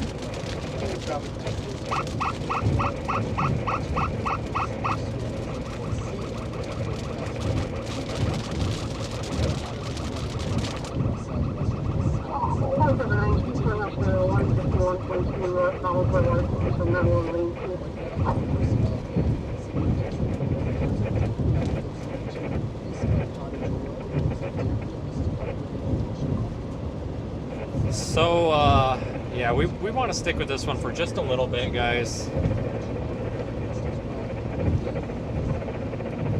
Might go north on O, go up to Waterloo.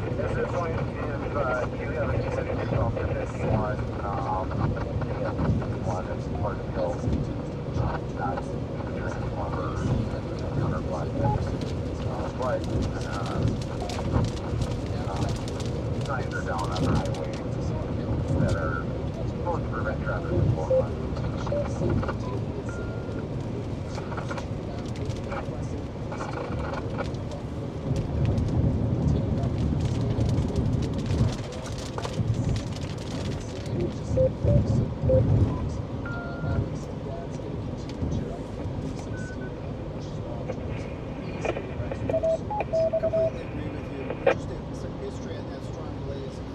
Certified storm spotters from UW-Madison meteorologist Logan Fry sending us this photo here.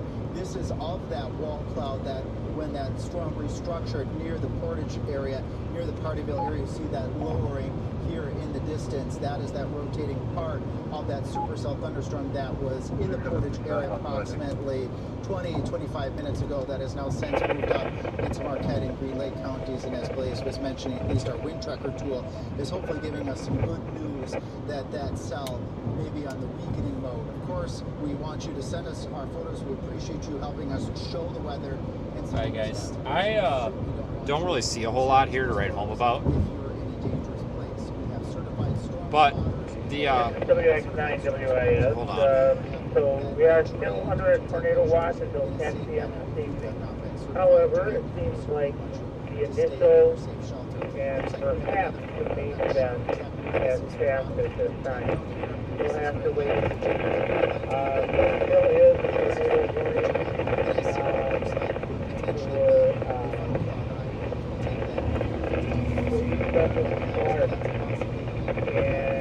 And a watch for northeastern Illinois, includes Chicago.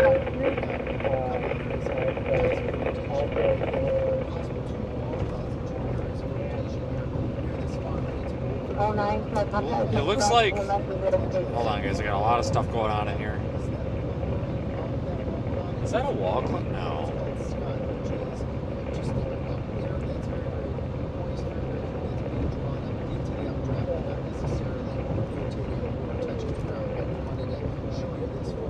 I can't tell if that's a wall cloud or if that's just trash.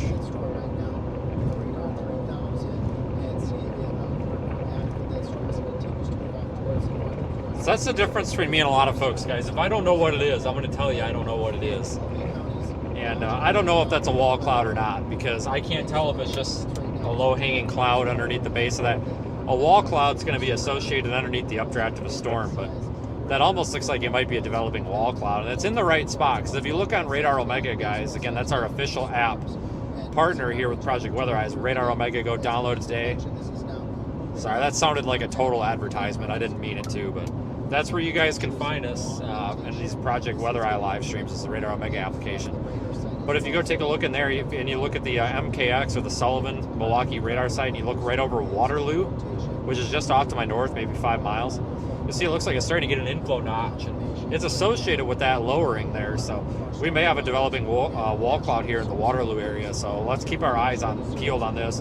Our next option to go north is going to be out of Lake Mills, which is not, I mean, that's fine. It's not a big deal. It's up ahead, but that's going to put us right in the path of this thing. So we're going to stick with this. Of course, you know, like I said, we're live with the Radar Omega app. Thank you, folks, who support us through the app. There's a lot of blood, sweat, and tears that get put into that application, and Project Weather Eye as a whole. I know it's been a little underwhelming here. We haven't really deployed anything with Project Weather Eye, but this has all been kind of garbage today so far, which is good because that means people aren't getting blown away. So we've also got live coverage going on with Channel 3 in Madison, the local CBS affiliate. So if any of the local viewers prefer to watch on their television over the air, you can just watch Channel 3 if you've got your rabbit ears plugged in or whatever.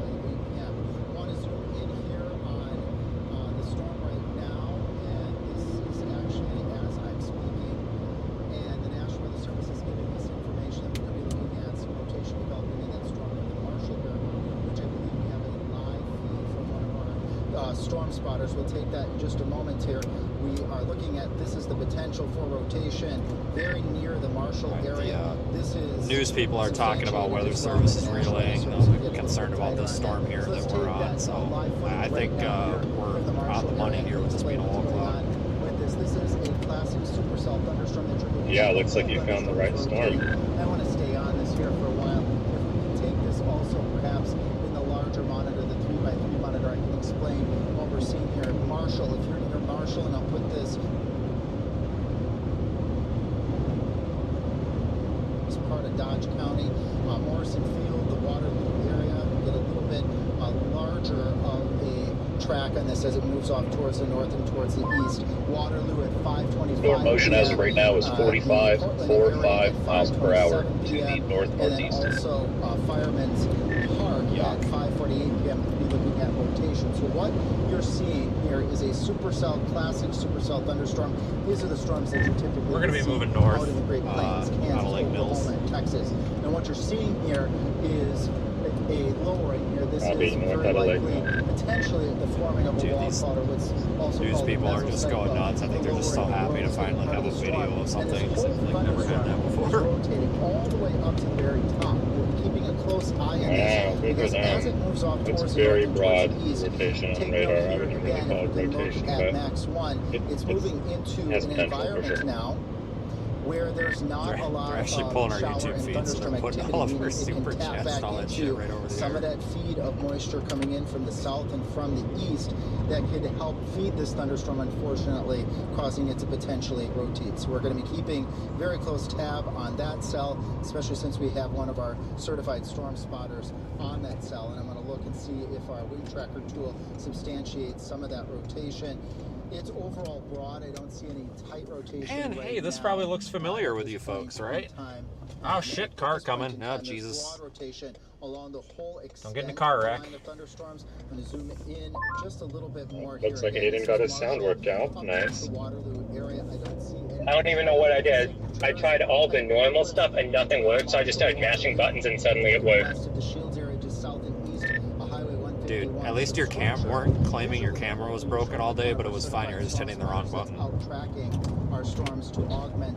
Yeah. So does that southern storm look like I should start heading down towards that one? Because this one's starting to look kind of garbage and all clustered. You could go, I don't know if you could go over toward Juneau, go through like Beaver Dam. You might be able to cut it off. It's just moving pretty quick. It looks great. It's just, it's moving fast. I feel like it's not, I mean, I know it's surface-based, but I just feel like it's not quite, like, rooted almost, if that makes sense. It's just, it's like, it's not, it's almost like it's outrunning its own environment or something here. It's really weird. Like, it's got the look, and it's been, given the environment, this should be doing better. It's overcome that temp dew point spread. It's quite low.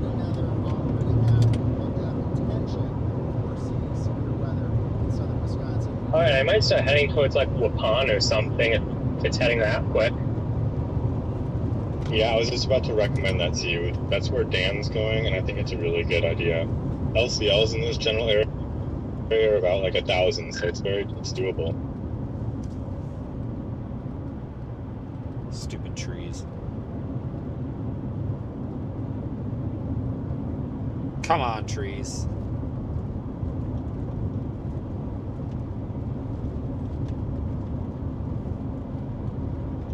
Can you tell I'm trying to chase a freaking storm here?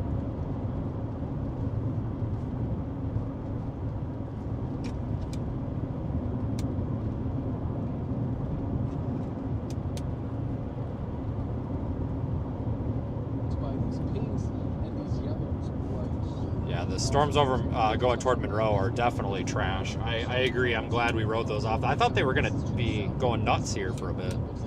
I wonder if I can get around this car. Nope, car coming. Go figure. Every time, I swear, people, every single time that there's a passing zone, there's an oncoming car. But the second that it's not a passing zone, there's no oncoming car.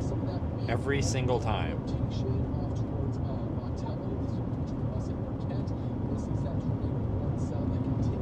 Wow, look at this storm, guys. It's pretty. I mean, it ain't super great, but it looks a little outflow. Oh my God, is that a freaking land spout?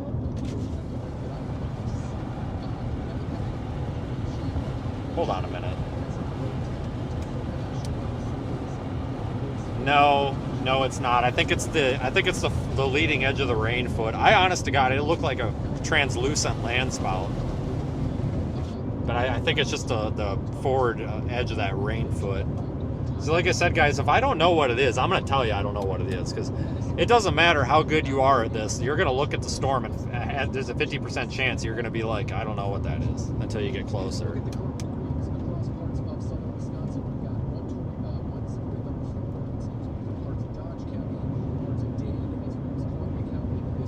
All right, this route's going to take too long. I'm going to pull off. Actually, no, I'm going to take this next road that goes up. I was hoping that we could kind of... Apparently, Daniel has bailed on the Illinois stuff and has come to Wisconsin. I was going to take 89 up to Waterloo, but we're not going to beat it up there. So we're going to take this road back to 89, or whatever road that is north, County G. We'll take that back up to the north. I was thinking I could beat this to Waterloo and we could track it, but we're not going to. They just tornado warned it. Tornado warning now. Ah, shit, we got a motor. Frick! Adams County, this is to the north and east of Preston, just to the east of Big Flats along 13, and north of 21 in Adams County, to the west of Hancock and 39. If we take a look at the radar app, for your protection, move to an interior room on the lowest floor of a building. Tornado warning text has it moving northeast at 35 miles an hour. Southeastern Marquette counties will expire at 5:30 p.m. The tornadic thunderstorm which prompted the warning has weakened. Therefore, 35 miles an hour. Copy that. Yeah, I think something is going on with the warnings today, because the NWR transmitter in Madison, it's just now picking up on it. Like, I've noticed the weather radios have been behind today too. Yeah, it would make sense. Milwaukee Sullivan has issued a tornado warning for central Dodge County in southeastern Wisconsin until 6:15 p.m. At 5:26 p.m., a severe thunderstorm capable of producing a tornado was located 7 miles east of Columbus, moving northeast at 35 miles an hour. Hazard: tornado and golf ball size hail. Stupid trees. Come on. Radar indicated rotation. Kidding me here? Impact. Flying debris will be dangerous to those caught without shelter. Mobile homes will be damaged or destroyed. Damage to roofs, windows, and vehicles will occur. Tree damage is likely. Locations impacted include Beaver Dam, Hartford, Mayville, Columbus, Oregon, Juneau, Hustisburg, Iron Ridge, Burnett, Rubicon, Woodland, Reedsville, Neosho, Richwood, Clyman, Lowell, Chikoski, Danville, Minnesota Junction, and Leipzig. Earlier, about 20 minutes ago, where we thought there may be some potential for a rotation, that this storm is cycling into a tornadic supercell, and it has been the case. This is radar indicated. This is for Dodge County. Hail to a bunch of turkeys. Did you guys see them turkeys? Moving up towards the north and towards the east. A big turkey. At approximately 35 miles per hour. We're going to go slice right into the center of that storm, moving to the northeast again at 35 miles per hour. This is going to bring this into Fireman's Park at 5:41 p.m. over towards the Reesville area at 5:41 p.m. in the North Lowell area. Whoa, big low wall cloud in there. 5:50 p.m. Again, this tornado. Big low wall cloud. That actually could be a funnel cloud in there. I can't tell though. Radar indicated. We are. Let me measure. We're 4 miles away. That could be a funnel cloud. Possibly 2 areas of rotation. The reason I say there could be a funnel cloud, and then I mentioned the distance, folks, and we're going to is because when you're far away, sometimes these funnel clouds, anything looks like a funnel cloud from a distance. Anything looks like a funnel cloud from a distance, but we're only 4 miles away. That could be a funnel cloud. Near the Columbus area, moving off towards the north and towards the east. We'll use our wind tracker tool and some of our other tools to see if that is substantiates or verifies. Near the Columbus area, that rotation. I cannot confirm it. Or at least broad rotation over just near the Portland area. We have one of our certified storm spotters that's moving in that direction. Hey, this whole area is broad Blaze, right now, if you're Blaze, if you guys got an open mic on this, we might have a funnel in there, but I can't quite tell until we're closer. Warning for the rest of Dodge County as this moves off towards the northeast. I think that if there's any, it'll be a very warm, humid, and day for Staff, I got no radio connection.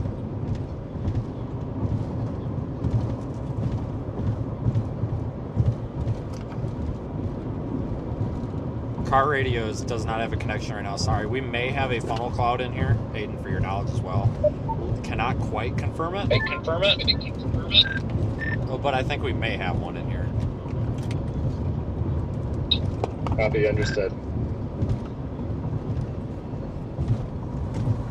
Hold on, guys. We're flying down the road right now.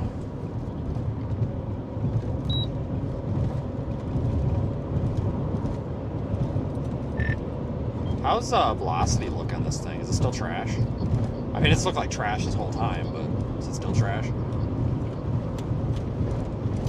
Yeah. But it's got a little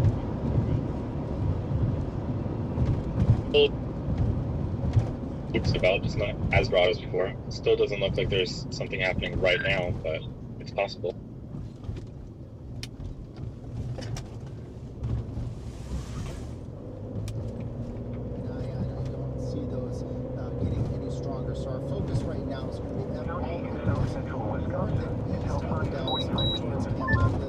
Higher tilts look a little bit better. It looks like it's developing, it's organizing a bit. The circulation right now is right over Reeseville. Yeah, I think the wall cloud is slowly spinning, but it's so hard to tell when you're actually moving in the car, but I think this entire mass is spinning. Yeah, I'd believe it.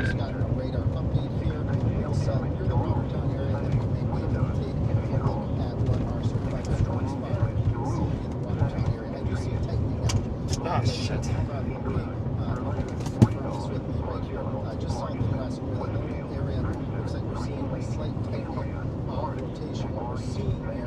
A low wall cloud, though, guys. Low.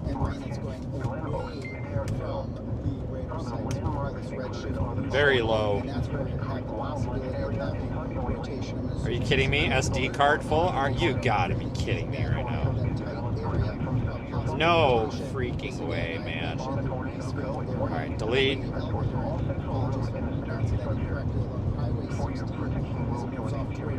Alright, don't need that one. Delete that. Alright, time-lapse camera's going up.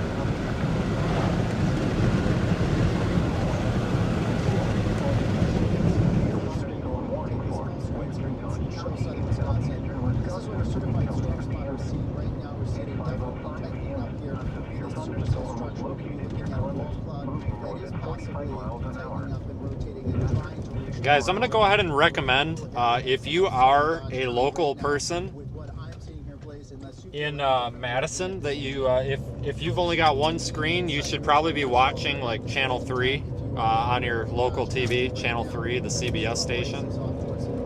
They're doing really good wall-to-wall coverage for the severe weather here, and they've got our live stream up this entire time. We've basically just given them access to the live stream because I'm really pleased with the quality of coverage they provide. They're really good people over there. Plus, Blaze is a good friend. So if you guys are looking for basically, information on this, and you need, life and safety information, don't be watching me. Don't be watching me. Go watch your local affiliate there, and you'll still have our. If we end up with a tornado on stream, you're going to see it there anyway. In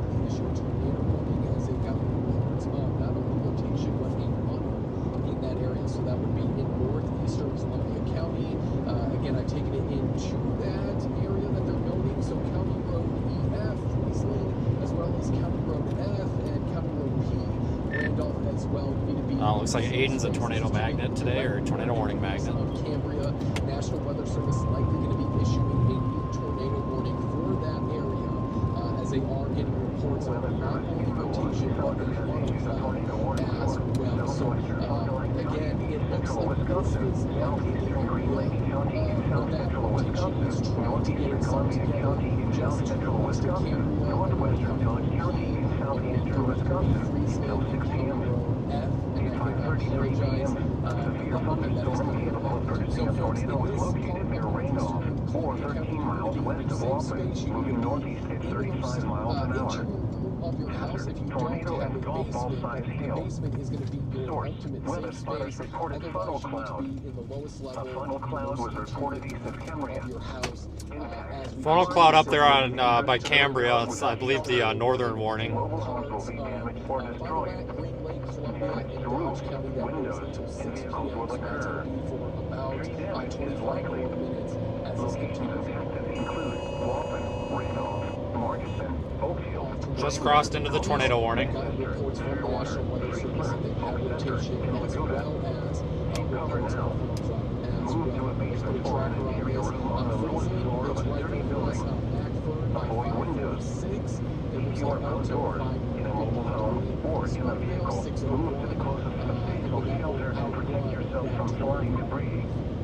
You need to be in the most interior room on the lowest level of your house, or you need to be ultimately in the basement. Again, folks, I've said this all throughout this evening, all throughout this coverage. You can take us, Alex, and I severe weather coverage with you on your smartphone or your tablet or your device in case your safe space, say your basement or those big storm. You know, I got everything from guys and quarter-size hail coming down to Beaver Dam right now. Get these life-saving big storm. As well as the latest coverage as we go throughout the rest of this afternoon. Noting a little bit We have dime-size and all the way up to quarter-size hail coming down to Beaver Dam right now. Likely where we're seeing that funnel cloud. We can also be seeing, it looks like another area of rotation over Friesland. Guys, I'm really watching this back here. On board and up to the jail. Into parts that lowering. Kent County as well. Let me get an update from the National Weather Service, see if they've gotten any new information. Again, other than that report of Portage as well as the rotation of the cloud. We're currently looking at here.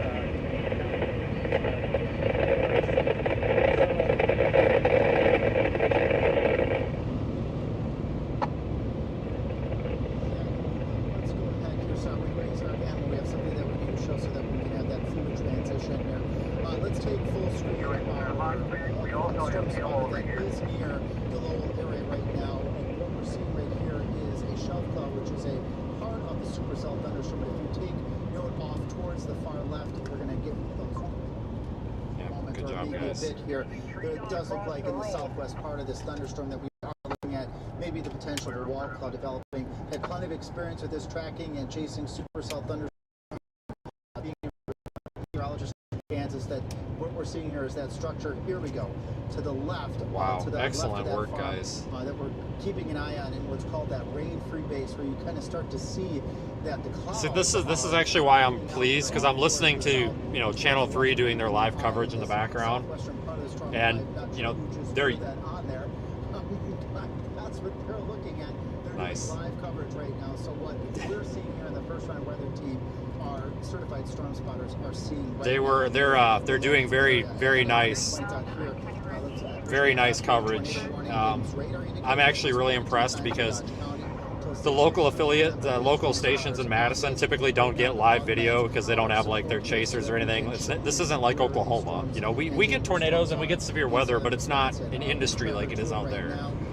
And they've had our video up constantly, and they've been drawing on it and explaining things and honestly teaching people what's going on visually versus radar. And that's why I support. We don't charge them anything, guys. And I'm not going to. Typically, you guys know I don't give stuff away for free, but when it's the right cause, I do.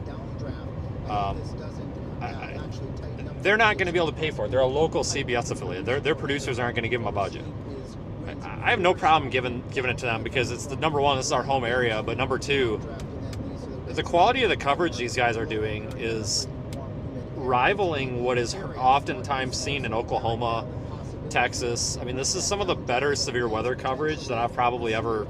I mean, I'm not watching closely, but it's on in the background. I'm kind of listening a little bit with you guys. And this is honestly some of the best coverage that I've honest to God, I'm not joking, that I've ever seen.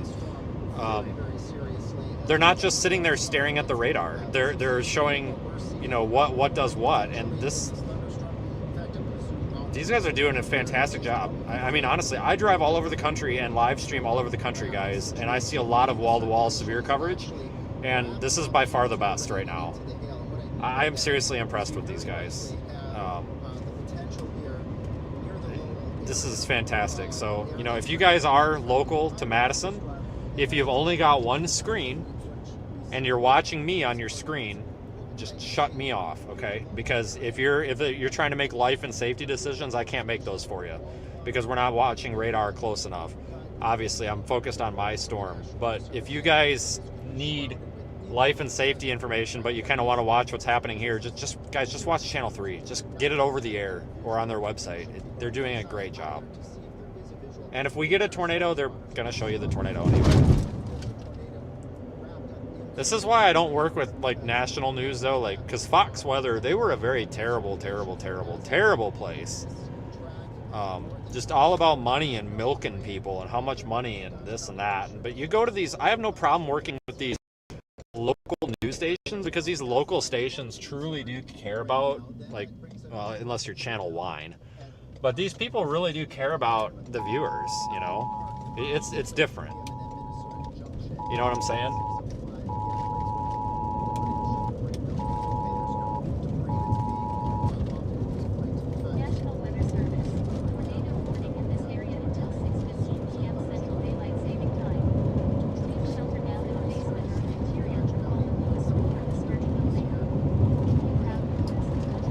But folks, if you're new here, we have deployed Snapchat. We do have a Snapchat account. Go to seethestorm.net. We usually post stuff on there from the field, but we haven't had anything to post today.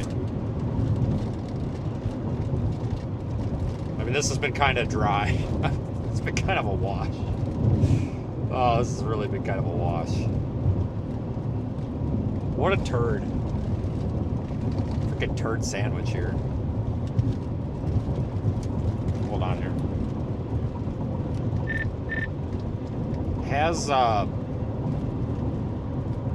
clip? Have we heard from the clipboard holder? Is he still alive?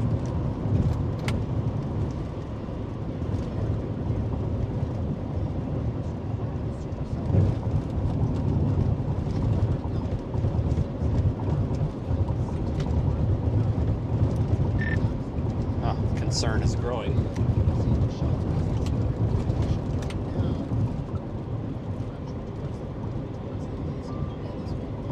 Okay, I haven't heard from Aiden for a while. I hope he's not, like, upside down in a ditch.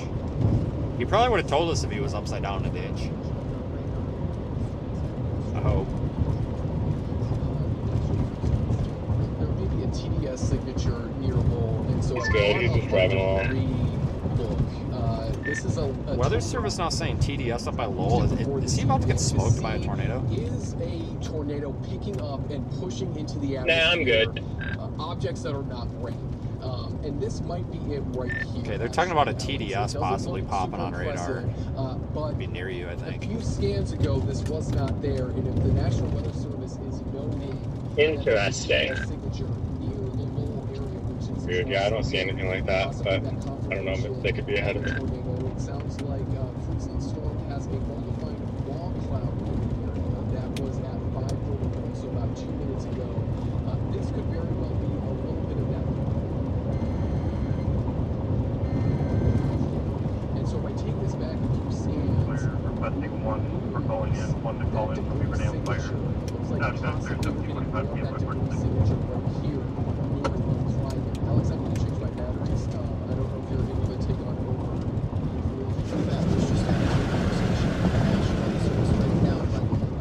Dodge County, what I want to emphasize right now, we have very likely, and we're getting Fond du Lac County Dispatch reporting that they have a funnel cloud. I will have to verify where this is at right now here with the National Weather Service in just a moment. But right now, Dodge County, you need to treat this storm very seriously right now, as we have very likely the confirmation of a rain-wrapped wall cloud, potentially a funnel cloud, could be in the center part of your basement, in the interior room, on the lowest floor cover cover your head with pillows, cushions, and seek shelter immediately if you're not already in a sturdy shelter. Blaze, I know what you're going to say. Go for it. National Emergency Management in the Fond du Lac County area receiving a call of a funnel cloud, at Highway 151 and Highway 26. Highway 151 at 26. Multiple reports of wall clouds coming in through dispatch. That would be over there by Beaver Dam, so Aiden, you may come up on that once you get out of the rain. Thunderstorm there as it continues to move through the whole area.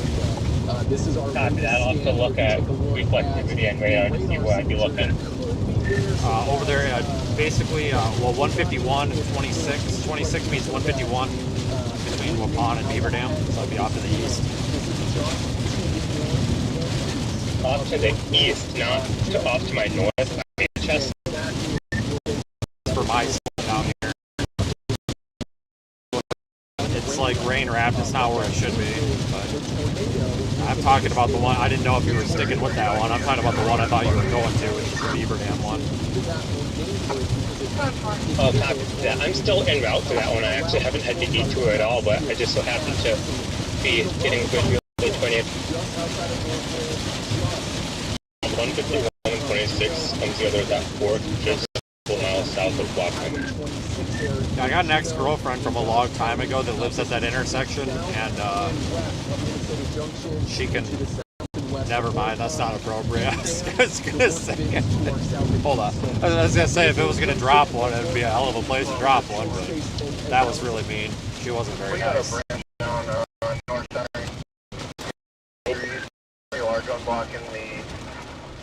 I'm gonna weasel my way over to 16. We could have what might be a couplet forming by Juno. I need a couple more scans for that. That looks interesting.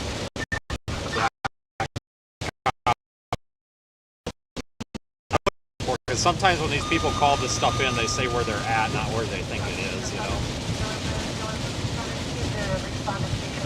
Right, good point. Again, Station 3 and Refill for Street Down, and on 24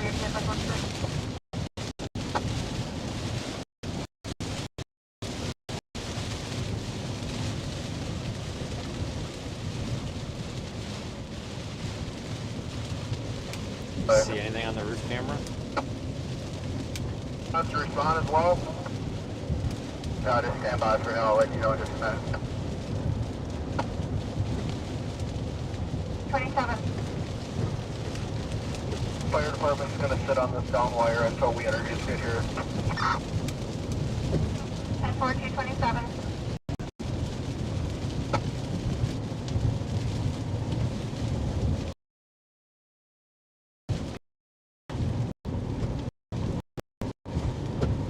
Southbound. Okay. Can't come in.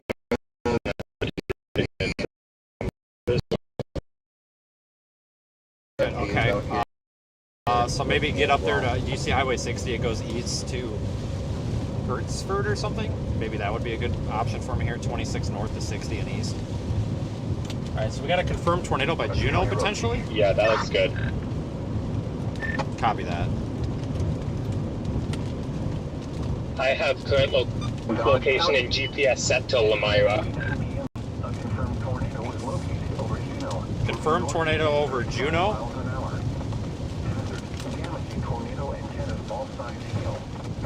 Source, radar confirmed tornado. Debris signature is evident on radar near Juno. Impact. Flying debris will be dangerous to the car without shelter. Yeah, that Juno circulation does have a solid CC drop. Copy that. Anybody want to Google Juno, like ham radio, Skywarn, something like that? See if we can find. There's a repeater up here. It's like 146 something. I don't know what it is. 146.640 PL123. All right, I had 940. Got it. Okay, we're going to a tornado on the ground. So, as I said, my current trajectory is towards Lamira, but if we get any reports of damage or anything down there, let me know and I'll fly south and help out there. Copy, I got the repeater. Tornado watch number 253 remains in effect until 10 p.m. for the following counties. In Wisconsin, Adams, Calumet, Columbia, Dane, Dodge, Fond du Lac, Green Lake, Greene, Iowa, Jefferson, Juneau, Kenosha, Lafayette, Manitowoc, Marquette, Milwaukee, Ozaukee, Racine, Rock, Sauk, Sheboygan, Walworth, Washington, Waukesha, Wausau, and Winnebago to the following counties. In Illinois, Pima, McHenry, Davidson, and Winnebago. Tornado watch number 253 remains in effect until 2 p.m. for the following. Alright, so we got a confirmed tornado near Juneau, guys. Maintenance, go ahead. Just to my north, like 4 miles. 5.1 miles. We're gonna get on 60 and go east. There's a high probability we're gonna see this tornado, guys. So if you are in Juneau, well, if you're in Juneau, this is probably gonna be past you before you're even getting this. Stand by here.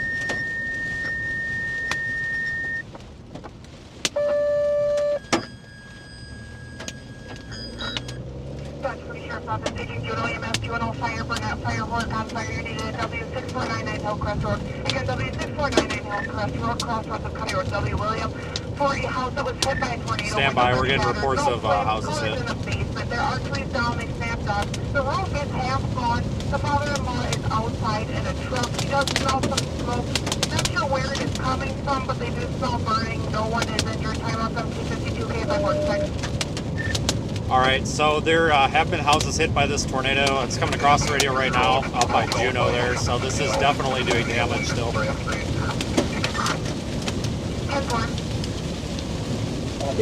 Alright guys, if you're east of Juneau, or if you're in this tornado warning, you need to be in some sort of shelter right now, lowest floor of your building, central room. If you are in Horicon, Mayville, again, the audio is trash, I know. We're more concerned about the information given out than the quality of the audio right now. Sit down. This is life and death for some people. Sit the hell down with your stupid comment. Juneau, it's probably going past you right now. Yeah, if you don't want to listen to the audio, then go somewhere else. We've got life and safety of our viewers right now. Horicon, you need to be in shelter. You're immediately the next area of concern. Areas between Horicon and whatever highway I'm on right now. I believe this is 60. Yeah, between Horicon and Hustisford. If you're anywhere between Horicon and Hustisford, you guys need to be in shelter. We've got a damaging tornado on the ground. We've got reports of a house destroyed, people stuck in the basement up here. So this is doing damage, guys. There is a damaging tornado on the ground between 3 and 5 miles to my north. Again, there's a tornado on the ground doing damage to homes and property right now. 3 to 5 miles to my north. We're moving east. We're going to try to catch this. We're going to try to catch this somewhere east of southeast of Juneau, guys.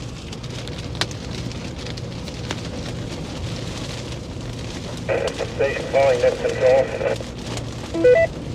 This is November 9, Lima, November Echo, train storm spotter. I'm a quarter-mile west of city center in Horicon. We have winds in excess of 60 miles an hour.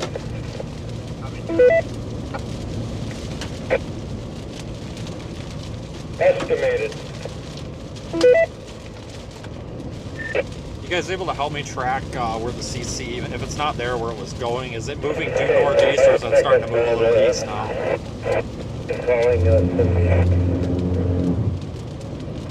It's east. As soon as I get another scan and I'll let you know, but it's going to go right pretty much through Horicon. Okay. So maybe I'll go to Hustisford and then due north, I guess.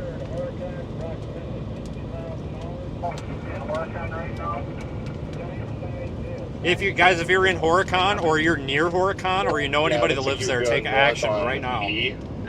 Take action straight away. There's a damaging tornado coming for Horicon right now. Folks, I'm going to say that again. There is a tornado that's doing damage to people's homes and property and businesses right now. There is a tornado doing damage. This is not a little piddle shit tornado. This is a tornado that has some significance, as we've heard lots of damage reports coming out of this. There is a tornado of some sort of significance going toward Horicon from the Juneau area, roughly. I can't give you more details than that. We're only a few miles away. We're working at getting there. We're going to go north out of Hustisford. So Hustisford all the way up to Horicon, maybe even Mayville. You guys need to be seeking some sort of shelter from this. If you're in your vehicle, if you know anybody that may be driving, let them know. If you know anybody in the area, please let them know. Their safety is important, folks. 1 mile east of Horicon. Okay, so it looks like Horicon, it may be past you now, some Mayville area. Okay, copy that. I gotta get the stupid thing to load. Yeah, it looks like the tornado has passed through on the south side of Horicon. It's right now on the east side of Horicon. Okay, so Mayville, you guys need to seek shelter. Highway 67, the Mayville area. Why do I not have fucking radar? I will be heading south out of Waupun. Oh, it's stupid iPad. God dang it, it got knocked off of the internet again. Heavy, tree blocking edges for playable goods right now. We're experiencing heavy hail up here. Alright, is this thing still down? Yeah, as of the last scan, we have a robust debris signature. The couplet isn't very strong, but I would treat this as down still. Copy that. I'm trying to get through here. Are we 2-inch hail? The city center in Oregon. Yeah, where you at? 2-inch hail, yeah, so. Okay, copy. You go that time. Thank you for your report.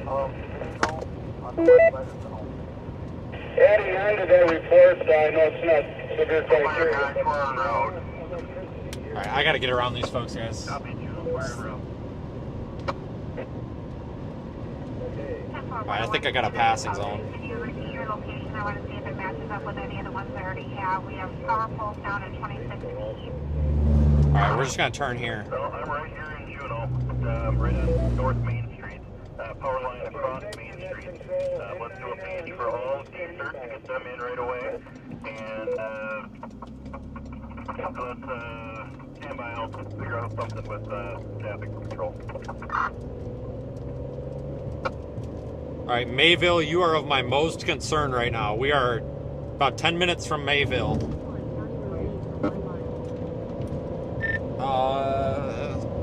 You got a storm speed on this? I gotta answer my phone. I'll get back. Yeah, still 35 miles an hour. Copy. Dodge, there is no injuries at this time out here.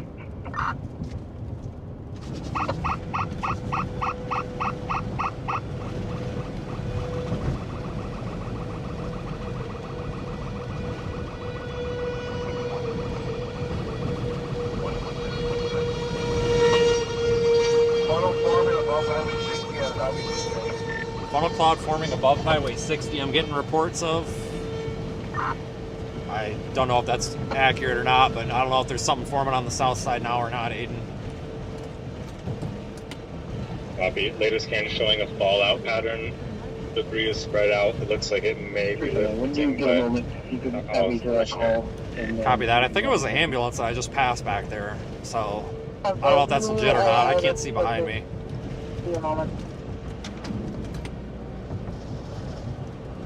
Get out of the road, lady. It's a freaking tornado warning. Jeez. Copy. Boxcar 2311-2. Are we saying it's still alarm or?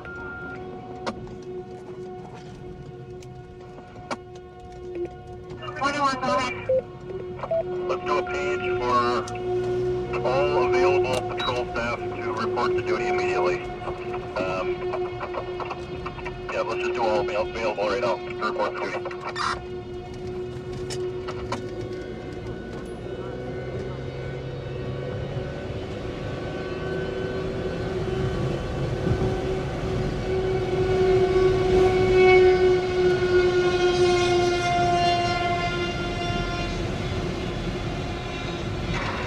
We gotta get some rigs out here. We got power out at the station.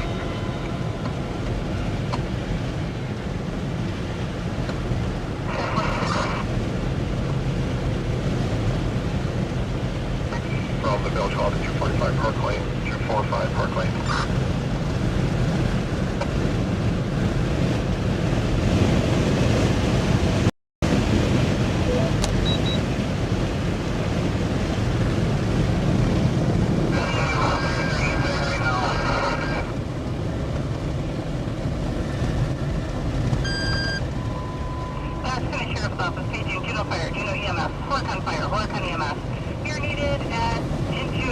196 Trailview Court. This is going to be the Trailview Adult Family Home. Caller reporting they've been hit by a tornado. There are 3 residents and 1 worker. Lots of damage, no working cell phones. They are in the basement, believe they are okay. Time of page 1801 KFI 46. If you guys can listen to my stream, they just paged out a fire department somewhere. I didn't catch it. Can you just let me know where they sent them to? I think it was a trailer park.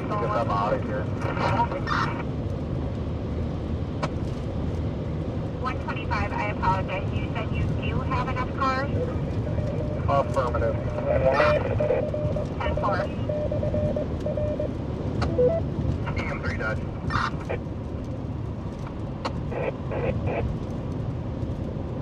Guys, we're very close here. Which unit is the road to Trailview?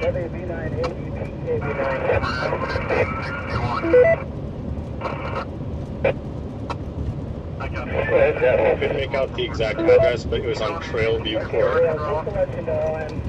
Copy. I'm just trying to like find these things on a map. I'm trying to like map out where this thing might have been down at.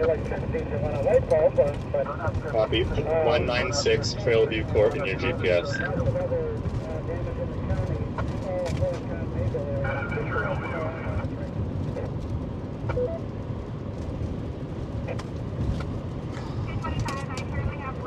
Out at North Main and West North Street with poles and whatnot down in the roadway.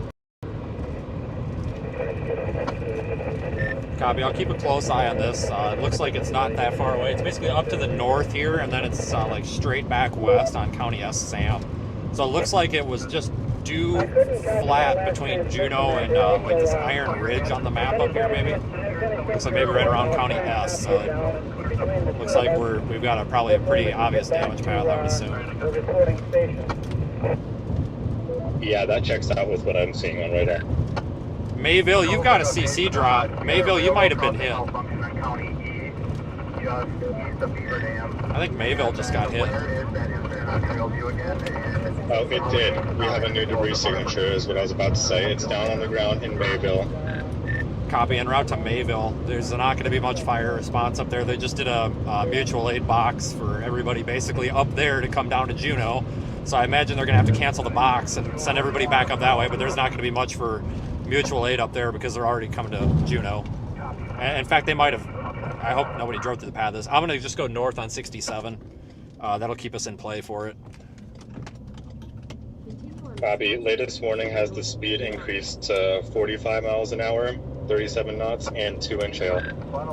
Copy that. Dodge. Did you have a house struck by lightning on Coney High?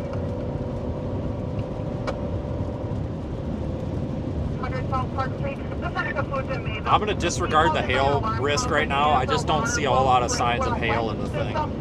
I mean, I'm sure it's capable of it, but they tend to overdo the hail. MKX tends to overdo the hail on these a lot. I'm not too concerned. But if it gets crazy, we'll just have to deal with it at this point. Yeah, copy. Understood. I agree with that based on the reflectivity.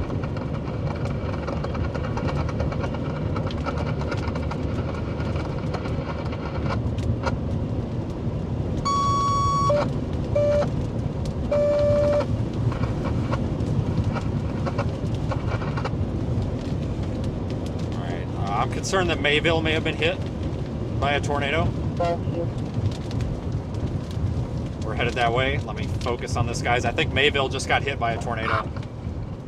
We're stuck up at Henry Dodge right now. We will get down there as soon as we can.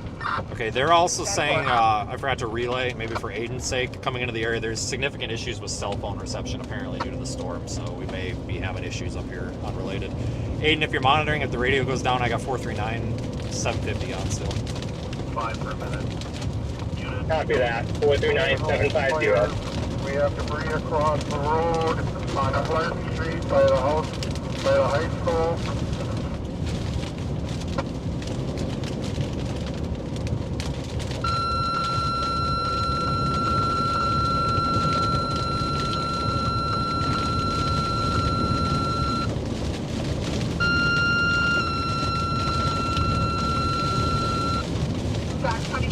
This is a tricky copy. Fire Mayville, EMS, Oh, no. 500 South Clark Street, Seneca Foods, Mayville, 500 South Clark Street, cross of Payroll, Oh, no. 4th Street, South Street, turns on 163, water flow, sprinkler, Tornado continues on the ground. We have a debris signature 2 miles west of Teresa. That's the town that's just northeast of Mayville. Copy that. They're sending the fire department in town into Mayville for like sprinkler alarms and stuff. I'm concerned that, or for water flow alarms. I'm concerned those could be buildings that got smoked, and, you know, hence the water flow. So I'll let you guys know if they respond to that and give any updates. But I'm wondering if we're going to start seeing reports out of there soon or not. Well, you know what I have. Copy. Yeah, if anybody knows anyone in Mayville, can you get us some information here? Now the fire department's going to water flow alarms, and I'm concerned that could be water flowing through sprinkler systems because the building's been But as hit. of now, they have units dispatched to Juneau and Horicon, correct? So because I'll have to go through Horicon to get to Mayville. Just wondering if I stop there or continue to Mayville. They have a box open, so they're doing mutual aid to Horicon, Juneau area. I was under the understanding that their box alarm was supposed to pull people from Mayville as well, but I don't know if that happened or not. But Juneau should be good. They had a full response with mutual aid coming in. That's why I'm going up to Mayville, because there ain't much up there. 922 Dodge. I'm currently on North Main Copy, Street. en route to Mayville. I'm right by the Shell station. 26 is impassable. 26 is impassable in Juneau at Main Street, which is, I guess, in center of Juneau. They're saying just debris everywhere.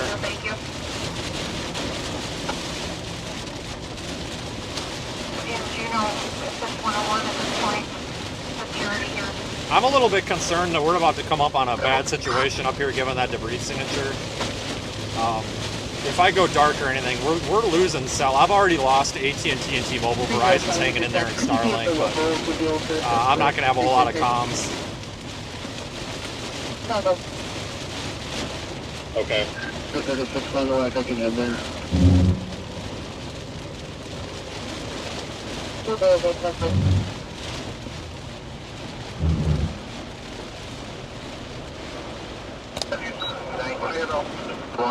We have wire across the road, multiple trees down on County Highway East, also Horicon.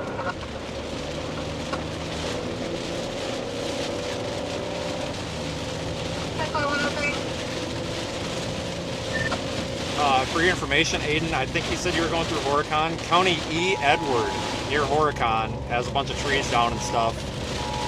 I don't think that's your route. I think that's the road parallel, though.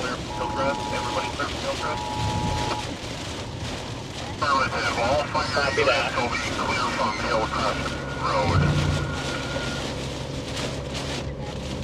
Latest scan showing a weak debris signature about a mile north of Teresa. Still have a bit of a couplet, but it looks to be a little bit weaker than the previous scan. Still hailing over here, but I am at 17429, Highway 26. We have some roofing in the roadway. It looks like some sheet metal panels got torn off a white house over here. There's some trees down about a quarter mile back from my location.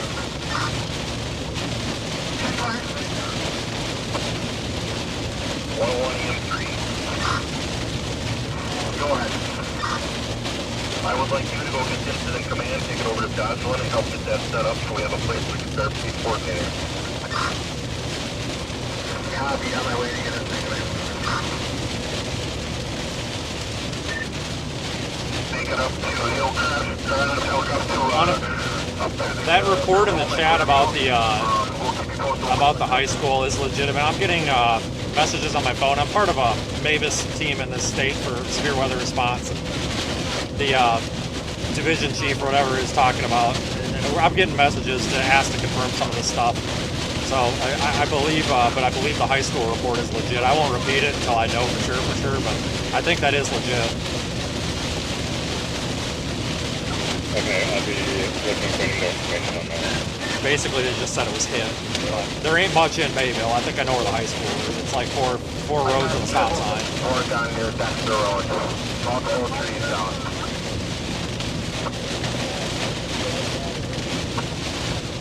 Sorry, 1983. Looks like a third tornado at the Silcrest address. About 30% of its roof is gone. It's still the rear side. Oh, fuck! Tree. Missed it. All right. Tornado damage, maybe, or straight line wind. I got a bunch of trees down just south of Mayville. Highway 26 is completely blocked of trees and power lines. All the way through Juno.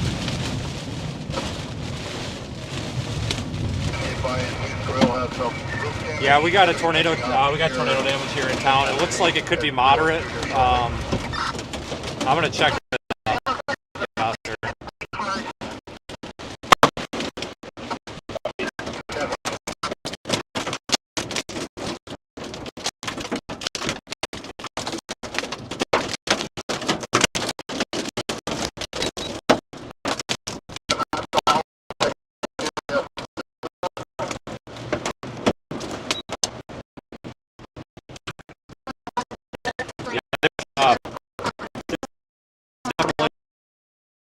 Truck.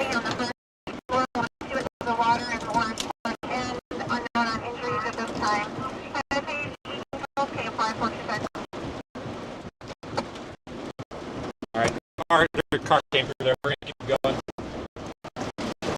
I do have a minor building. I wouldn't.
With zero windshield or zero windows left in them, all blown out.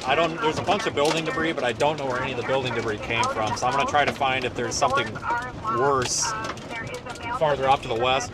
It actually looks like west of here it may be worse. Hold on, there might actually be an entire building destroyed down there. I'll go check that. I'm just not seeing any people out and about here.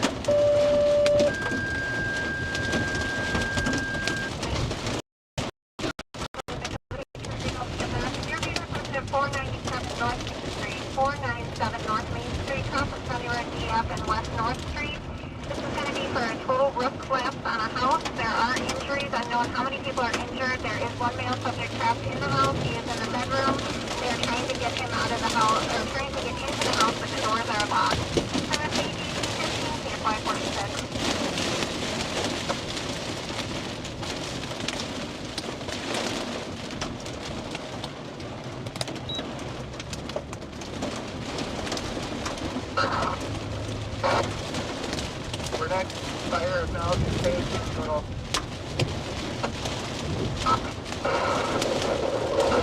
51 for Dodge. It didn't come from over here. Down there, maybe?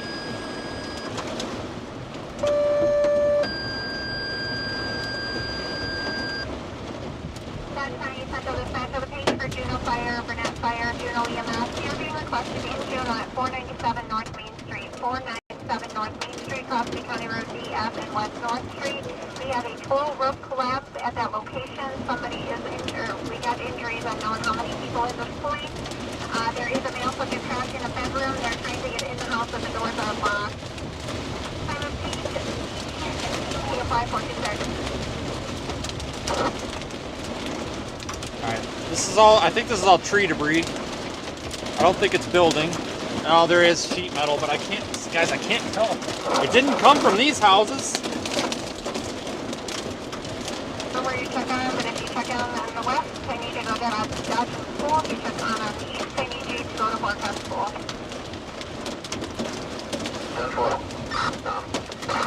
222 Dodge. 222. I'm at the trailer park on S, W4337, W4337. I got some trailers hitting here. I'm just going to be out on foot for a Getting a second report and from the check chat, on someone who might be trapped in their house on 497 North Main Street. That's probably where all the fire department just took off to.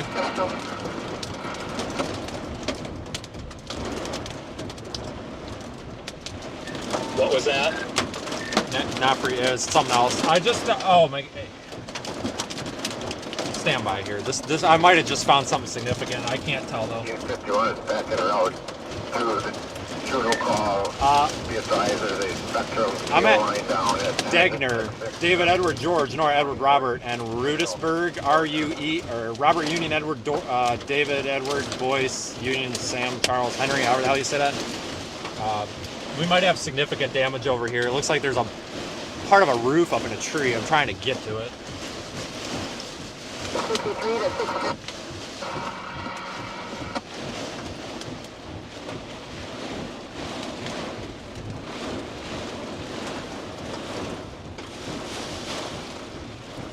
In 51, where do they need us to go?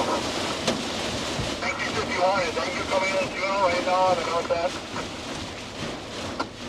Whoa, what is this? Is that a power? Is that a whole power? Yeah, it's a utility pole. Can you see the trailer park? Alright, this house looks okay. Unfortunately, do you want me to page out fire to your location so they can help check? Slow down and make sure there's nobody waving.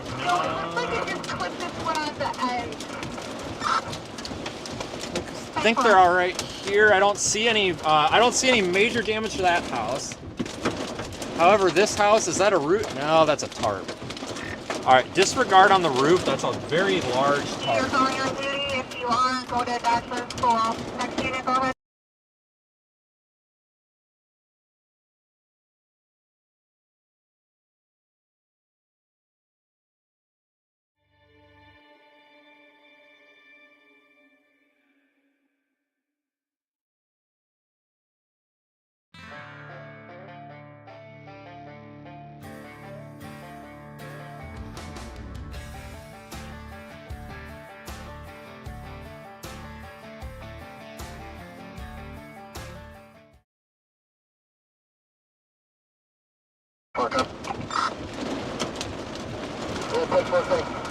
I saw a lot of floating debris when I was watching that, so I'll check south from that town here.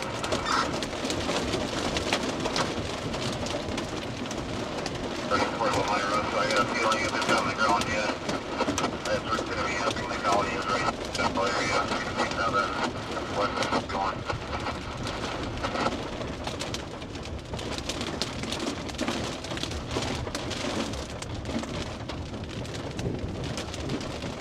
North Main Street at this time.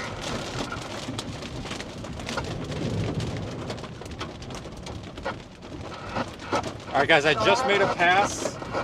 Who is calling me right now? Are you? Hold on. I can't do phone calls right now. We're in the middle of a tornado damage. I made a pass through that south quadrant of town. It's like Highway 28 that goes east-west Clark Street all the way down to basically the south side of town here. There's, I would say, moderate damage, but I don't see anything that's damaged enough where I'd be concerned or anybody in distress or anything. So I'm going to start making my way back up toward the middle of town. Copy, understood.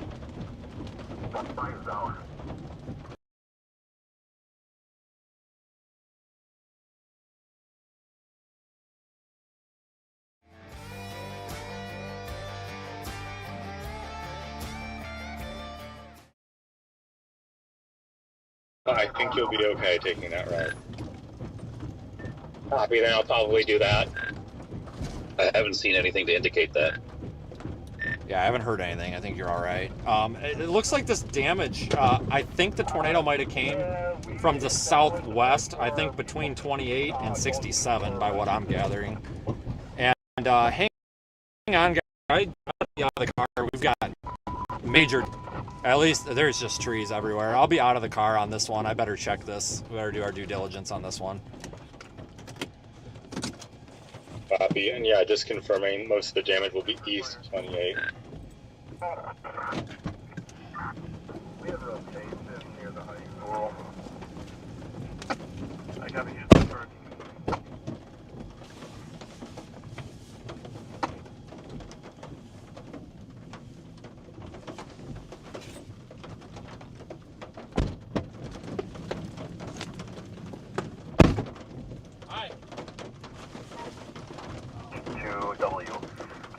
And keep after everything north of Center Street to Main Street to W going out of town. Everything north of there we're going to shut down. So those will be our priorities at this point. 10-4, copy that.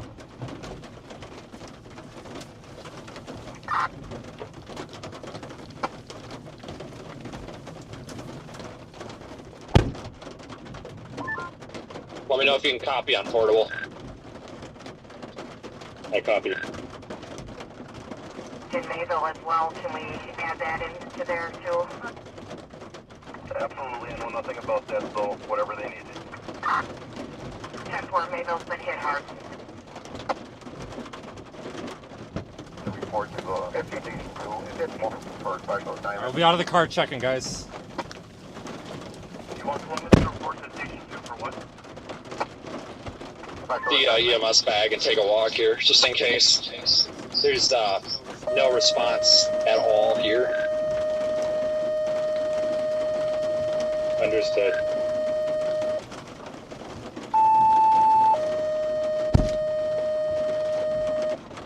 Dodge County Sheriff's Office, they do be Ram, Fire, be Ram, EMS, W9581 Stone Ledge Road. I got W9581 Stone Ledge Road. Car is at the corner of Jansen and Midland. For the gas, it's off. It's completely gone, and they can't shut the gas off. Timeout 1924. Copy, Jansen and Midland.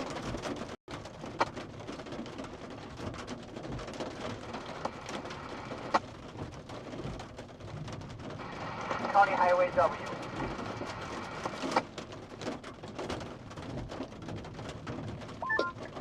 Yeah, it's probably not pertinent, but I'm walking north from the car. Southeast fire. Copy. We got 3 or 4 power lines going on BU Road between 28 and TW.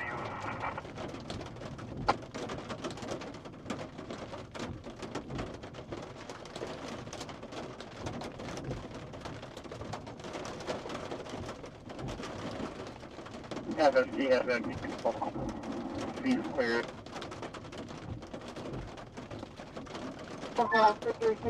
We're done after this, right? I don't have a hail core coming. I can't see to my west. Sorry, I didn't look for a guy in the car. Nope, you're all clear, and you should be out of the rain here any minute now. Alright, I made it to Rudis Bush, which is the next one to the north. Everybody's alright over here. Somebody's yelling for something over here. I'm gonna take a walk up to the other direction here. Copy, this bush. But I'm in our general parking lot. They've been calming it down a little bit. Power lines are standing by the elementary school, but they're laying across the roadway.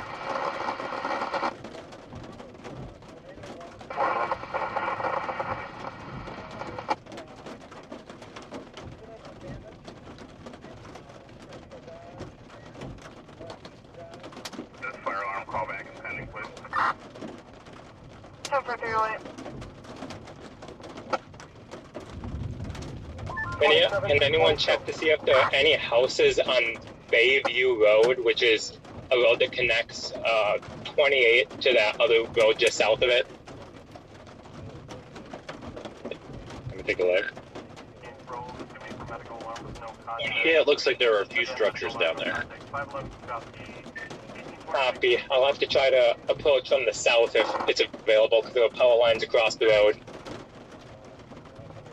That's 922. Copy. I think that would be on the western fringe is where this would have gone through. There might be some damage, but I think the main path is going to be east of there. Copy that. Their lack of response is apparently due to the pea-sized hail falling, so we're going to continue to check, I guess.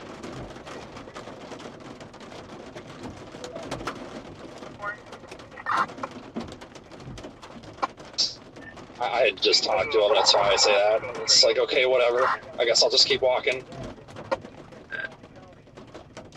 That stated the building is clear. Re-identify which. 196. Phone disconnected. Alright, I'm coming back on Jansen or whatever this is that the car's on. I talked to somebody up there, they're okay. There's a lot of damage.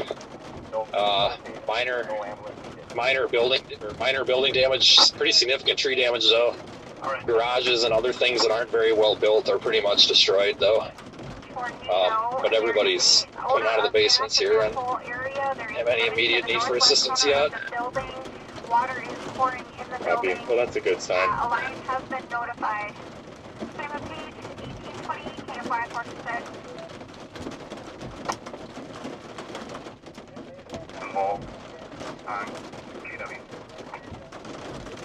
10-4. If you could go to Juneau and try to help anywhere there, I think they've got hit the hardest, or Mayville. 10 for us to end the Juneau. 10-4, thank you so much. 376. 196 Main Street is clear. Aiden, sorry to bombard you. How far away are you? I am in Mayville. I am about 1,000 yards north of your RL location. Alright. The only way I was able to get here was to literally drive through a baseball field, so, or whatever that was, so I don't know if you'll be able to get in. I got a Buick Encore. Heck yeah. Well, when I shut the stream off, it got pretty sketch. Alright, I'm gonna check with someone here.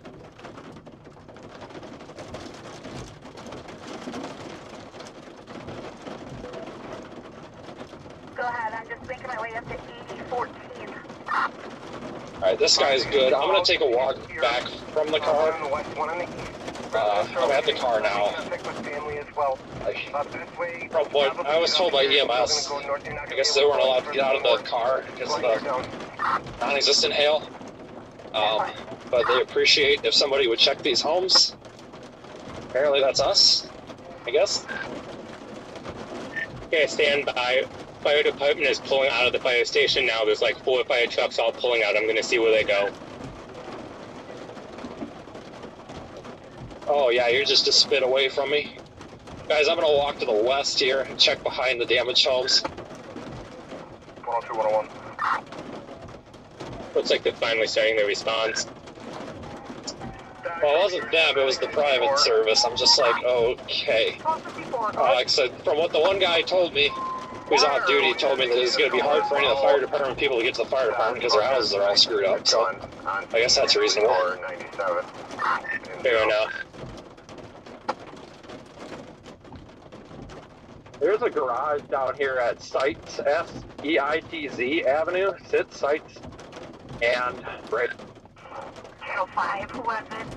Midland Avenue, like Midland, Texas. There's a garage that's blown completely off the foundation.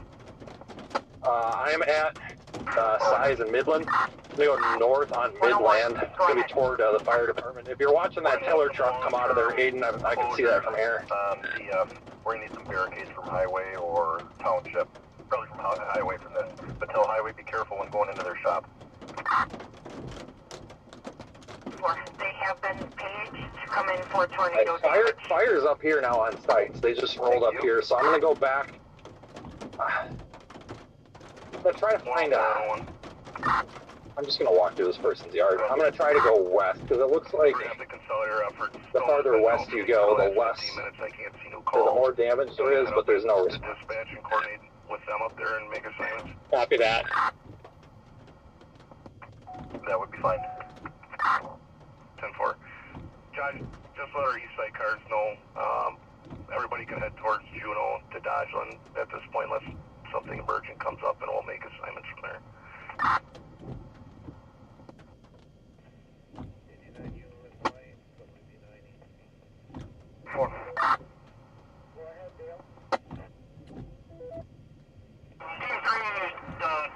If you can hear us, John Street to the south is completely impassable. We have trees, power lines, and debris down everywhere.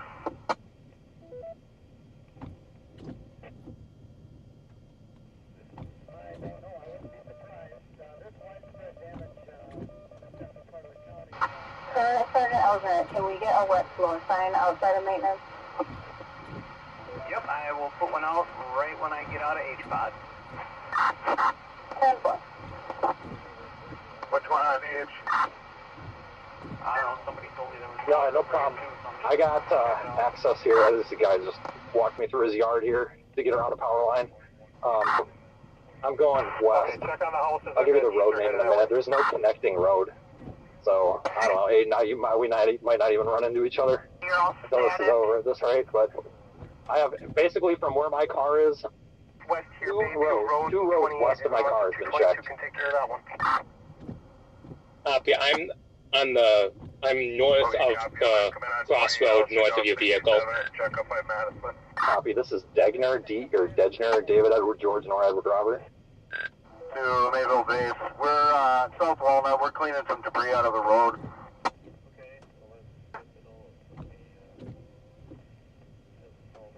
Alright, so this is probably as far west as the bad stuff gets.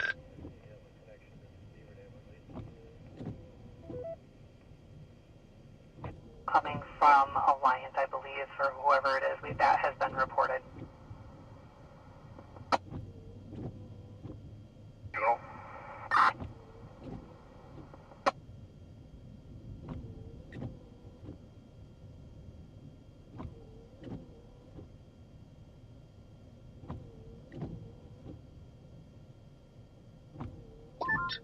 Talk to the person at 443 Degner, and they're okay up to here.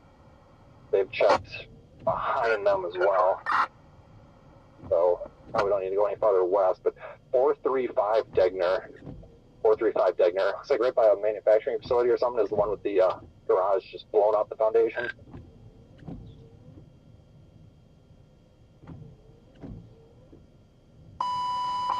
And then the road is First on Degner. There's lines down, but there's cable lines, not power lines. If you do come through here. Port of electrical pole that is down the color grid.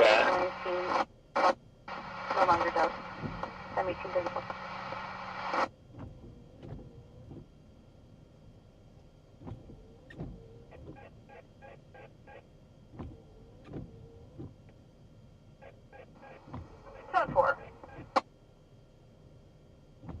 On duty. 10-4,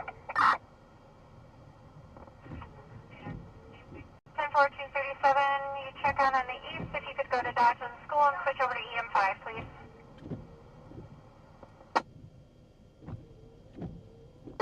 Space. 3729.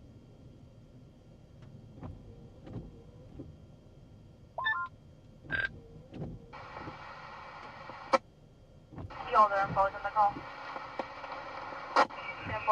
Alright, we're clear on Degner.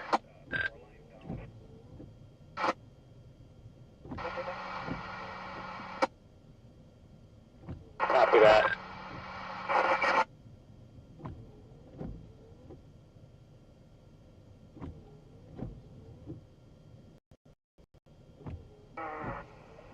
I gonna walk south on Degner as far south as I can go and then come back up from behind my car. I think this sector should be good now, as far as I'm concerned. Just talk to somebody else who checked down the other way. So I'm assuming this sector is okay, I guess. So I'm probably gonna head to the car.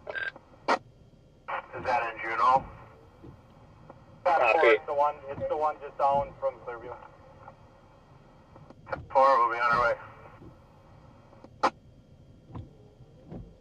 From Knowles, ATV from Iron Ridge, ATV from Horicon and Horicon EMS. Switch change of quarters. Iron Ridge with an engine to Mayville Station 1. Acknowledge and go en route on primary. Dodge County clear. 1832 KFY 46. Hold on a minute. We got a bunch of people trying to get She thought it was somebody else that she was yelling for help. We're good. Aiden, whereabouts are you? I'll meet up with you if you're around. We just left Kenwood and we are responding. Copy.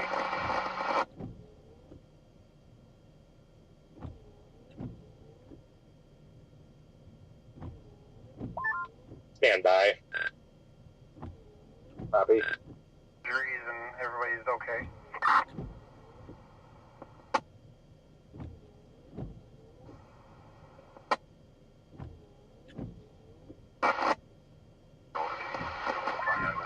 Find a way to get down towards your current location. Fire trucks are blocking every north-south road because there's a tree blocking half the road, but then they use the truck and block the full road. No. They should line you around. Alright, I'm pulling up the map right now. Oh yeah, you will not get through if you're driving south. You will not get through right there. I can tell you that right now. You would have to go, you passed Horicon Street, you would have to go west on Horicon Street, go to Walnut Street, or South Clark Street, come across from that direction. But, I actually just pinged Radar Omega with my current location where I'm walking, so that should be pinging from my phone, but I'm going to try to get back to the car, just FYI. Copy. Wanted to let you know so you knew that wasn't necessarily what the car was. So when we meet later, we can figure it out. Thanks. Yeah, your ping just put you just a little south of 3rd and Degner. Near him, we have 5 people coming to Main Street to check all residences.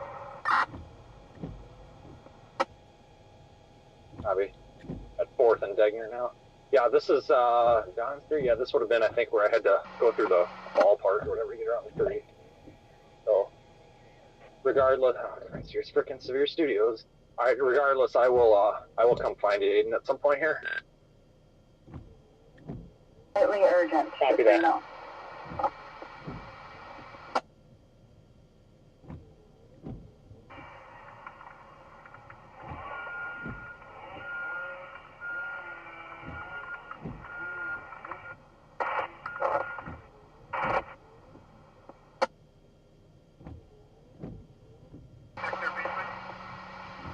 Copy. I'm going to move over to red if you want to do that as well.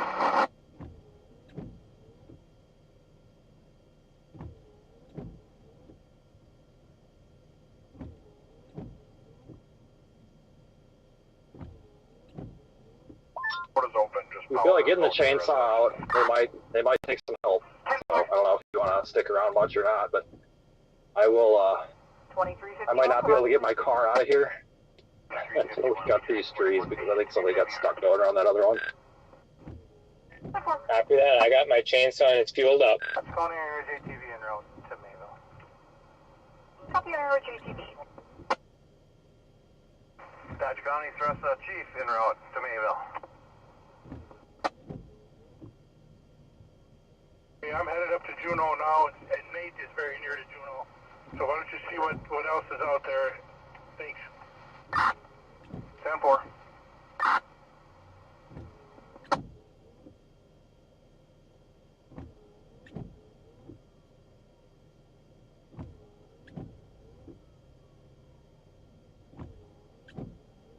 Crews, unknown engine issues, want to go with.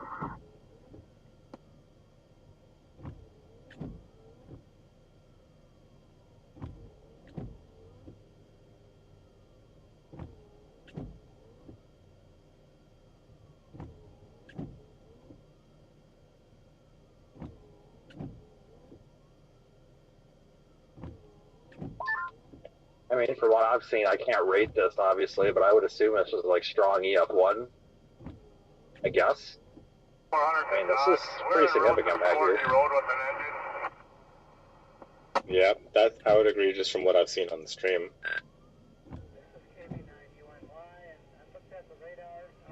Alright, I've lost my car. I'll try to find it. But I'm gonna go ahead and show this, just mark this consider this complete at this point.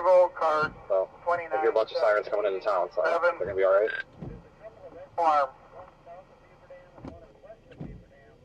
Units report the 2983 sitting outside the fire station.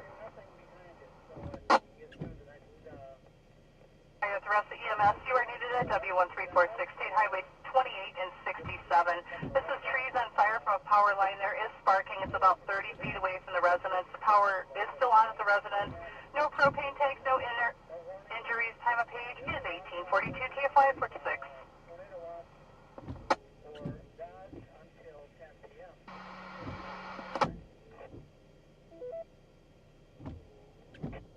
Aiden, are you still on Degner? I don't know where I am. Stand by. I need to look at the map. Copy that, because I might be just over the stop sign from you if you haven't moved. 10-4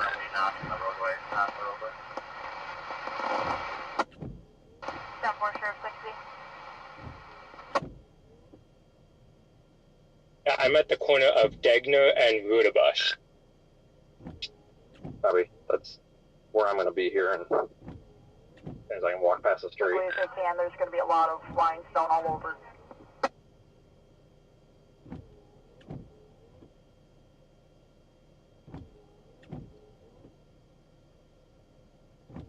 It's going to take us a little bit to get to the fire station. We're going to help clear debris on the way. 10-4, copy that. Which unit was this? This is Iron Ridge Engine. Alright, I got the stop sign in sight. I'll be with you in Thank you. 67 is blocked from Rita Bush almost all the way to Horicon Street with trees.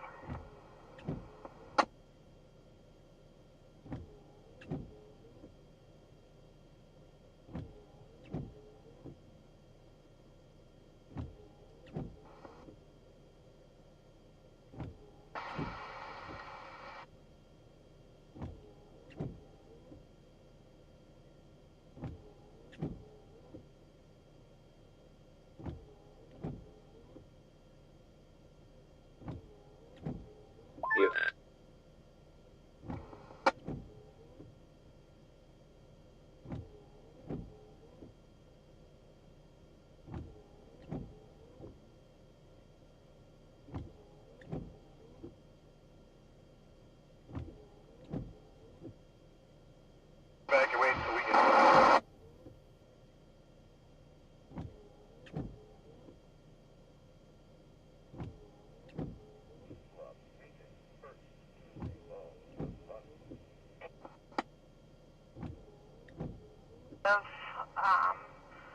We're looking for help in Mayville, I believe, at this point. It seems like a lot of roads are closed.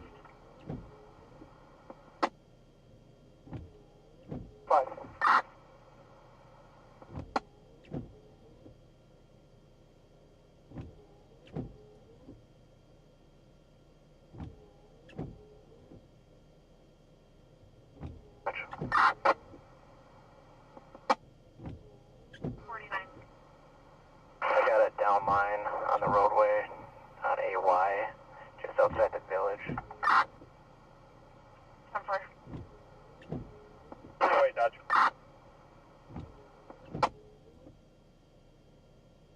Hickory Road and F. Frank blocking traffic.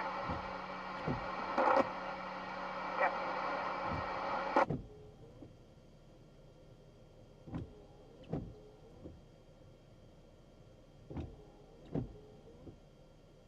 Oh.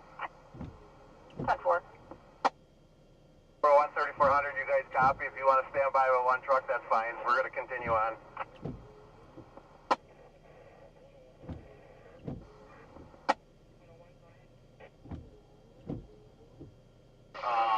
The only thing of concern that I saw that W North and Hamilport for the elementary school.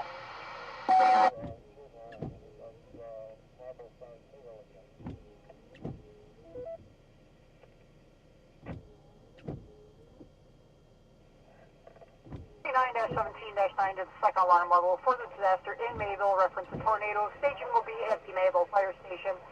Companies still on the box will be Iron Ridge, Eustisburg with engine, with trucks, Juneau and Beaver Dam, with squads, Horicon and Lamira. With EMS, BLS from Juneau, ALS from Beaver Dam, first responder EMRs from Iron Ridge, first responder EMR from Brownsville, ALS from Hartford Fire, and Letting you guys know, there's a little cell to your guys' southwest. No tornado threat, but you guys could be getting into some precip or even some small hail here shortly. Davis Division 129 coordinator and the rehab trailer from CLR would change recorders. Eustisburg with an engine and Lamira with an engine to Mayville Station 1. Acknowledge on primary switching going route on IFERN. Timeout 1835, KFY 46.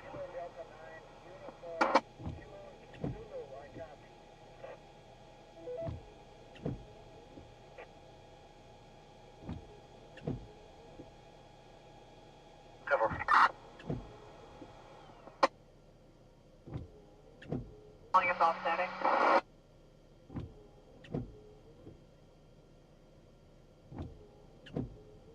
Give me the location of the marble-sized hail again, please. Alright, I just left Aiden's car. I'm gonna try to figure out what it's gonna take to get my car moved up out of here.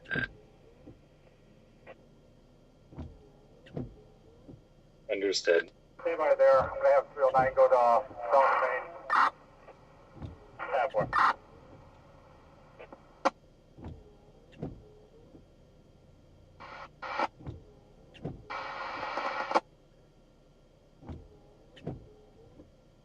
Could you advise which direction from the village that tornado was reported?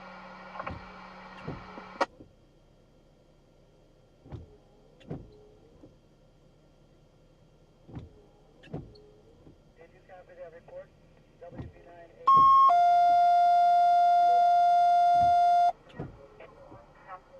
This is Dodge County Mavis Division 129, all locals. The Mayville Fire Department has requested box 29-17-9 to the second alarm for disaster in Mayville. Reference to tornado. Staging will be at the Mayville Fire Station. On Horicon Street, due to a unit pass, the following companies are due: with squad Allen Fire, acknowledge and switch to going route on IFERN. Again, Dodge County Mavis Division 129, all locals. Mayville Fire Department has requested box 29-17-9. We can go north on Walnut here if we have to also. They just opened it up.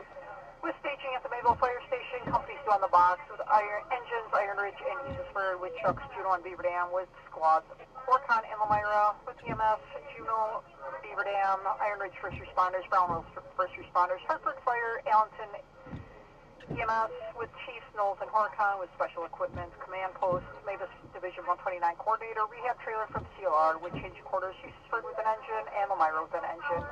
Again, switch to and acknowledge on IFER. I'm out 1835 KFY 46.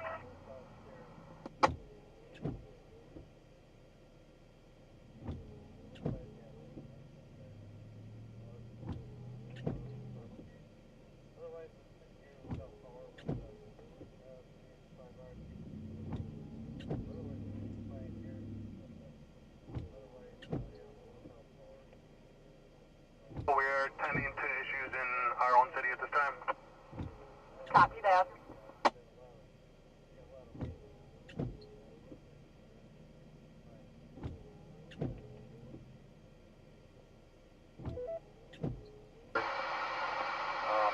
We need to get people looking at sleeping in the other buildings to the east here.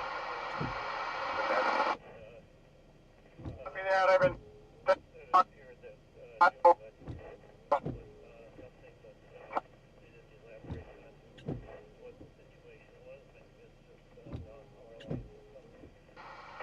Section 1, North 63, Section 2.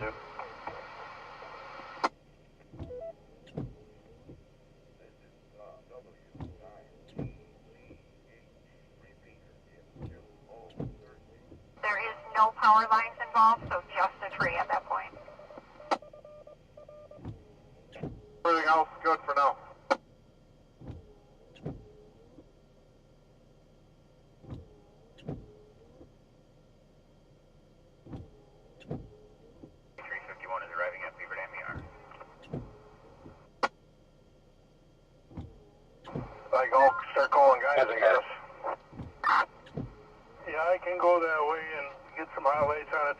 was that?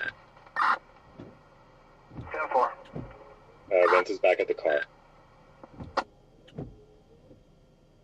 They really came on something that turned off the switch. 302, 0302.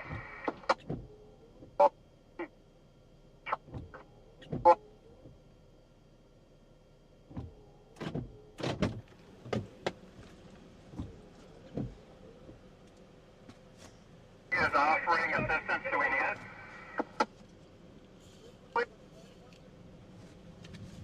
To Mayville with the rehab trailer. Start time at 1852.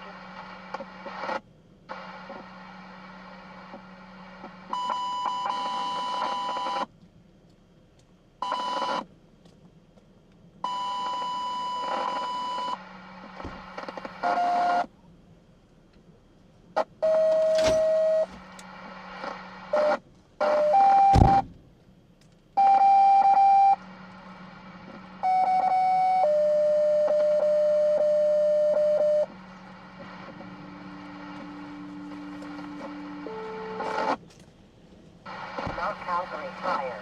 Town of Fondue, Lac.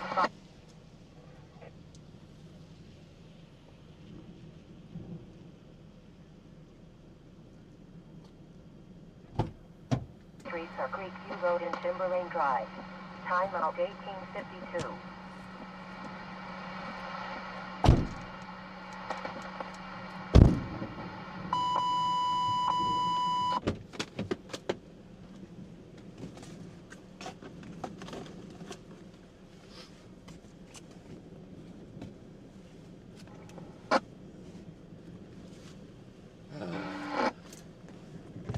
Okay, give you an update in a minute.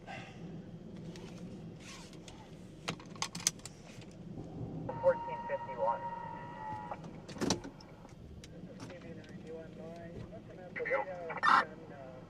Okay, I had somebody stop here and said they couldn't get through there. I'm just sending everybody down Moss right now. Matt just left here so we can tell people how to actually get into Mayville. We have fire personnel trying to come up this way. I am in the car, and I'm going to attempt to get out of here. Do we have anything else on the board, or Aiden, or you guys got a plan or no? Either phone and or... I do not currently have a plan at this exact moment. I can probably go down this Victor and get out. I'm half tempted to stop at home. I am drenched. I'm going to see what I can figure out here to get out of here. I'm assuming our bet is to probably just get south on the south side of town and go from there. Potentially. Hold on.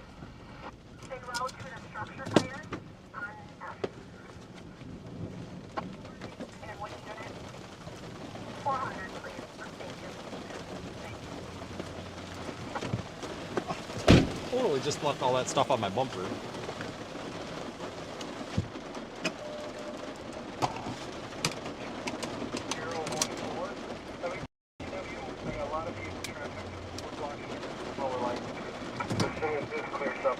With the power line, I can get there. What's the address again? It's going to be W2070 County Road TW, crossing or County Road WT, North Blue. Did you come in on 28?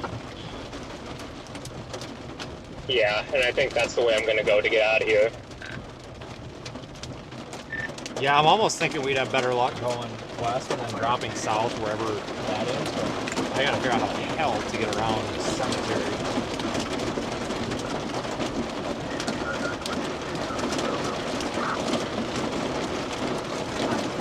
Just from approximation of the radar, the worst debris that I saw was just east of the town of Portage, right along Highway 33. That makes sense, even just based on the damage path in town here.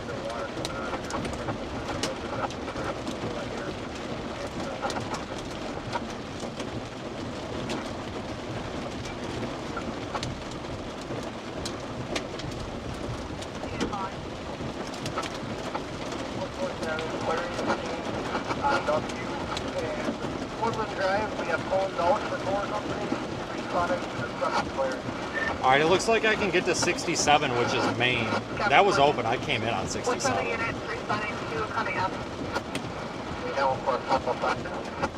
Copy that. I don't think I can because there was something blocking 67 north of where you were. All right, I'll find you. I'll find you somewhere. Copy that. I think I'm 28 over towards Horicon.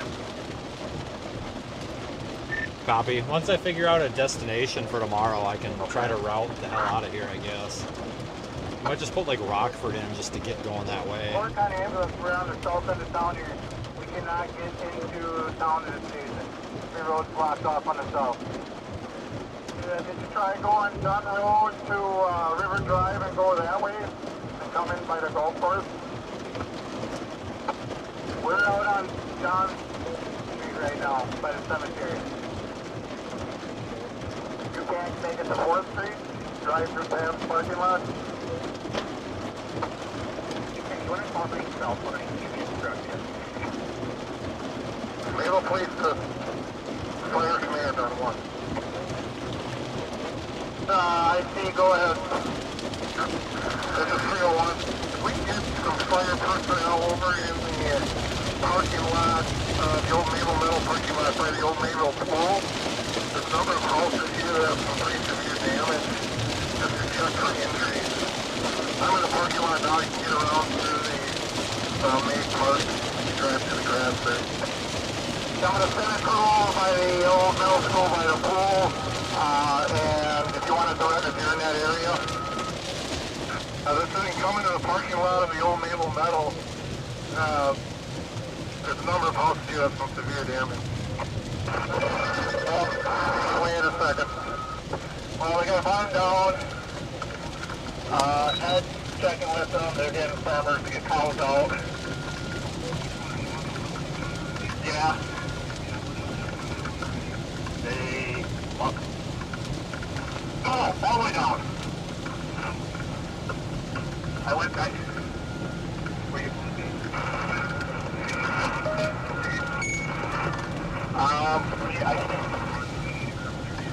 I can get back to the way. I just walked back to the truck that's trying to get around this power pole. So, give me 5 minutes, I'll fire it back, alright? Alright, back.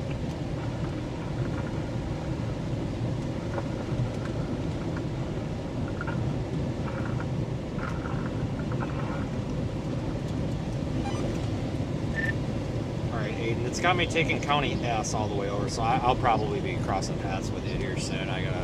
It's taking me west.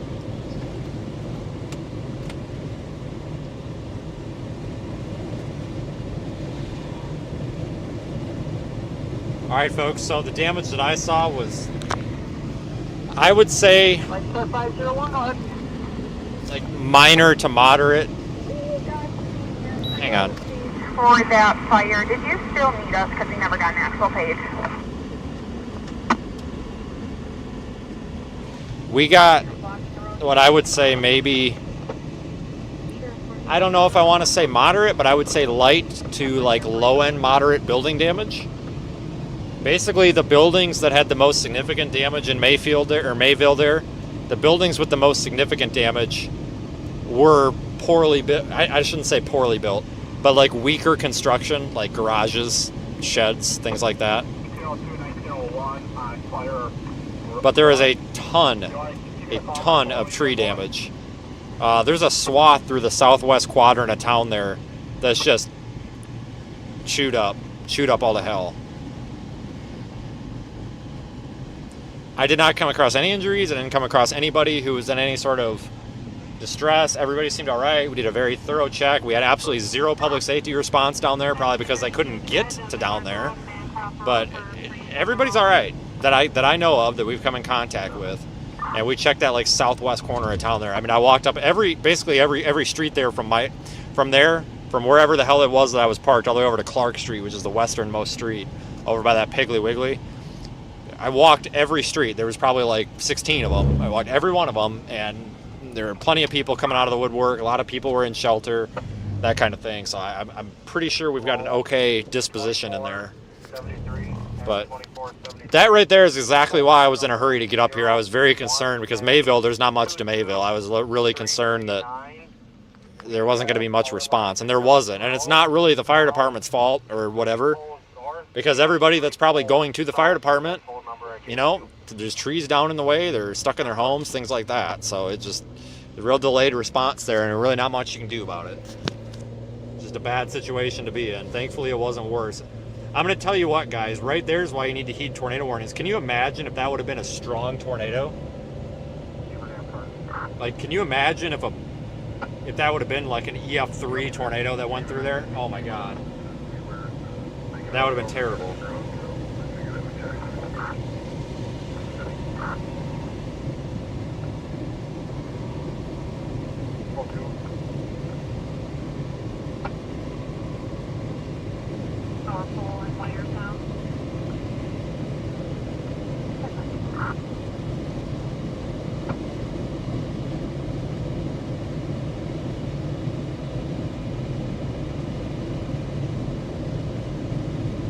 I just saw the message from Nikki at home. I wasn't thinking, she was ready to bring the other truck up here, but that was an hour and 10 minutes ago, and we definitely would have had time. I mean, she would have been up here by now. If I would have seen that message, I would have told her to come this way, but whoops. But they're all right now, folks. I mean, oh shit, turn here? Well, that's not gonna happen. Oh no, it's up here. But, you know, folks, like, I get really opinionated when it comes to severe weather warnings and watches and everything. And the problem is, a lot of the times the public just doesn't know. They haven't been taught. There was a real arrogant Team Dominator tweet the other day, and I'm sorry to go on Reed here, but it wasn't Reed, but a real arrogant tweet where I was told, because my argument is a lot of people don't know the difference between tornado watch, tornado warning, and they don't heed the warnings because they're sick and tired of false warnings, and they're sick and tired of being told to go to the basement, nothing happening, right? Like, it's not the people's fault. You know, if you're cried wolf 15 times on the 16th time where it's actually a tornado, you know, what are you gonna do? Nothing. Real arrogant post out of those jokers said that I was assuming that my viewers were stupid, and how dare I, and their followers are smarter than mine, and I'm just like, oh, shut up. That's why I don't get involved in that shit anymore, guys. Like, what you saw in there was best case scenario. We had a tornado hit the town, but thank God the tornado was relatively weak. I would say it was probably, I mean, it had to have been EF1. And guys, I can't pre-rate the tornado, that's the Weather Service's job, but I can look at the criteria that they rate tornadoes on, right? That's public knowledge. I think that was medium to strong EF1. Maybe there might have been like an EF2 indicator in there. I don't know. I'm not an engineer. I'm not. Leave that up to the Weather Service. But imagine if that was a strong tornado. What about the people? I talked to people up there. I talked to this one guy, very nice older guy. He comes out, all of his windows are blown out. He comes out, his clothes are all tore up, and he just goes, Jesus fucking Christ. And I said, are you okay, man? And he goes, the one fucking time I don't go to the goddamn fucking basement. And he didn't know that I was a storm chaser. I don't wear a sign that says I'm a storm chaser. And he goes, the one time these fucking weather people are right. And I said, well, I'm one of those weather people. And I said, and I apologize that we're wrong so often. I said, did you get the tornado warning?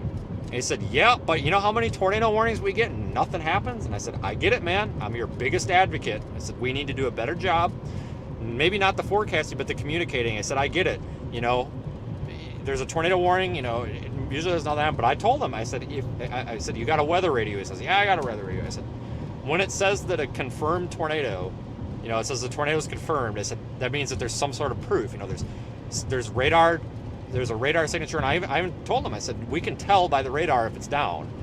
I said, if it says it's capable of producing a tornado, it's probably not down. I said, you know, you still need to go to shelter, but understand, you know, be prepared for a false alarm.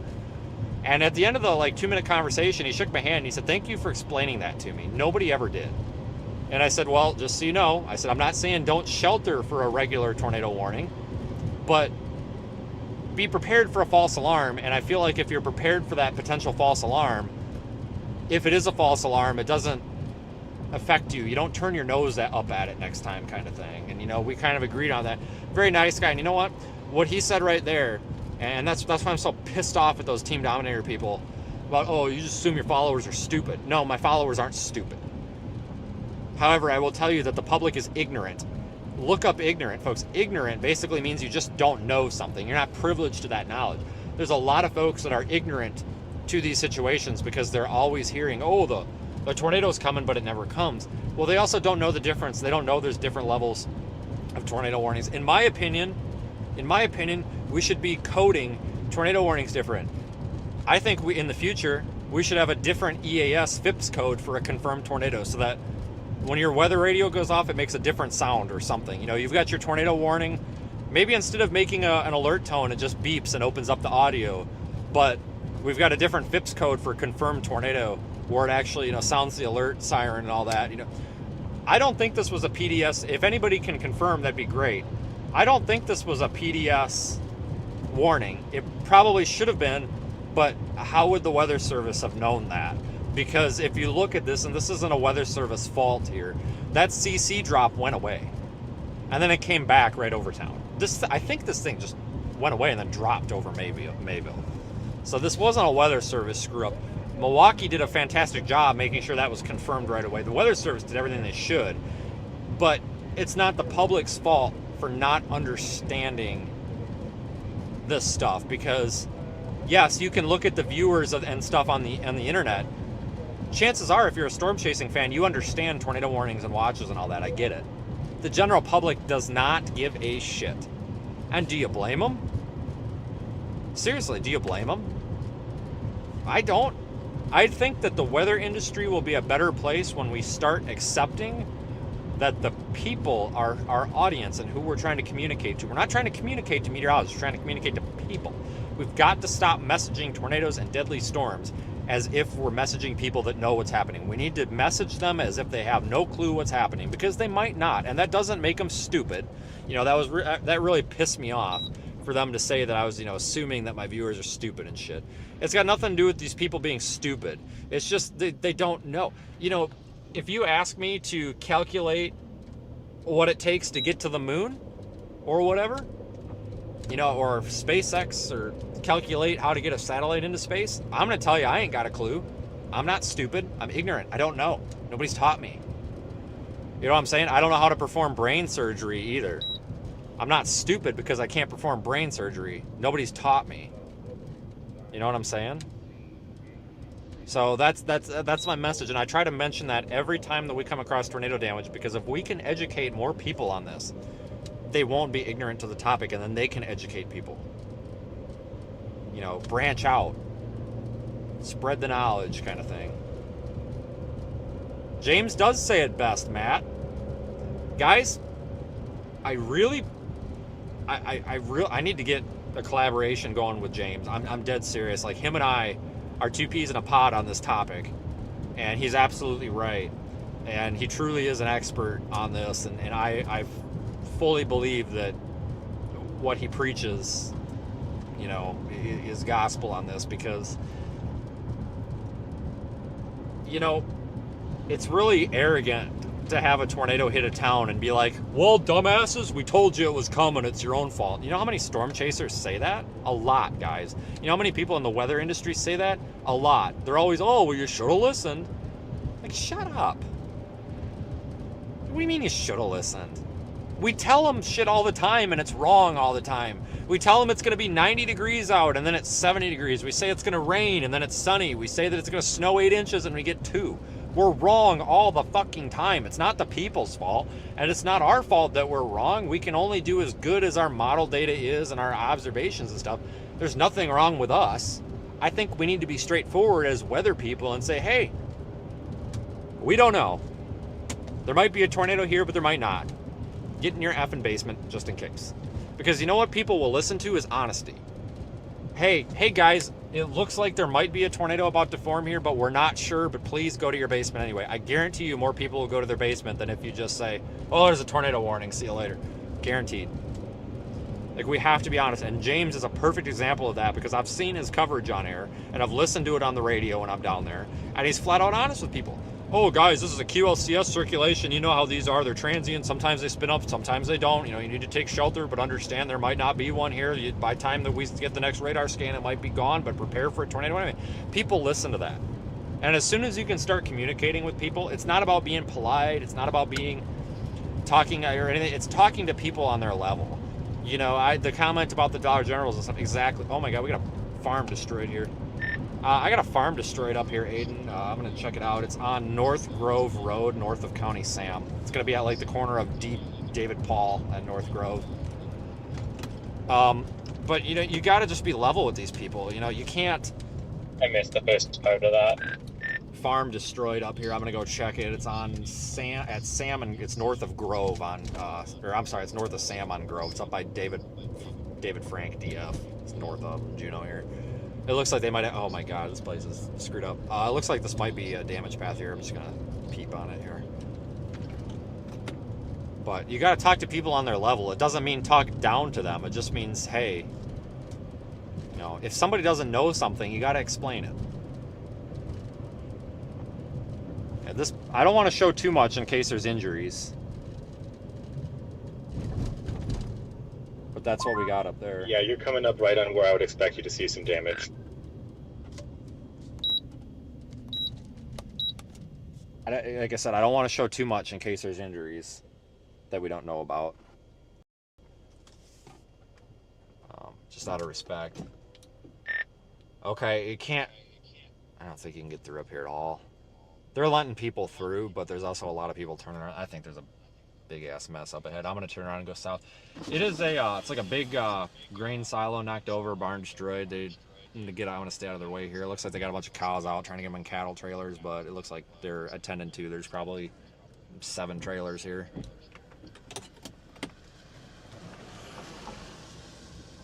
Copy.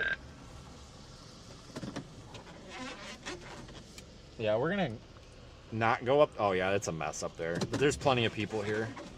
But again, I try not to show too much of this damage. It's important to, you know, show it to an extent. I get it. But we don't know what's going on. If there's injuries or something, we don't want to show, you know, somebody, that could be somebody's family. If there's injuries or whatever, we don't want them to find out that way.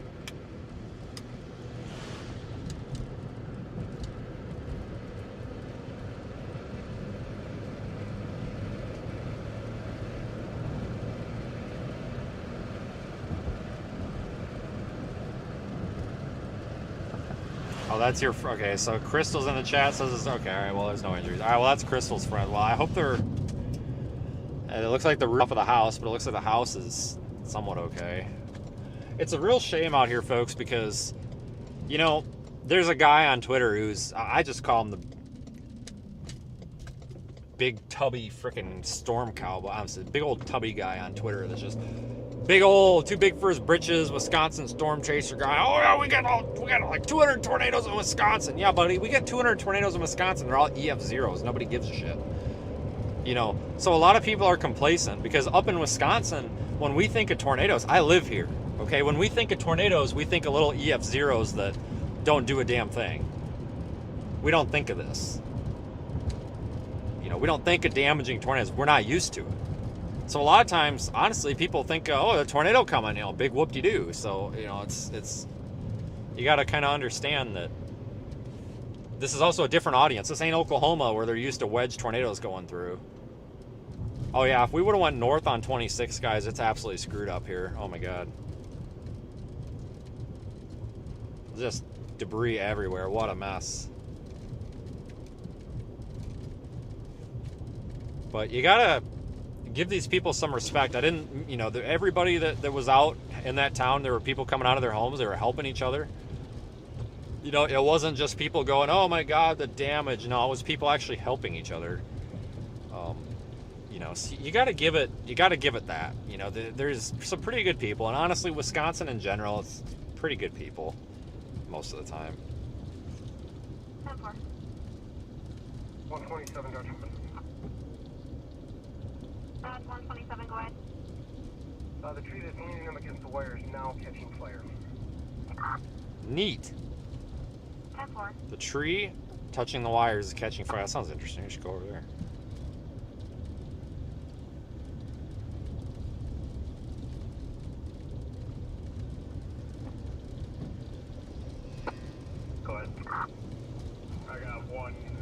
21 also to coordinate checking that AY south of 28 area. Yeah, there's a definite path of damage up here, nothing structurally active. Copy.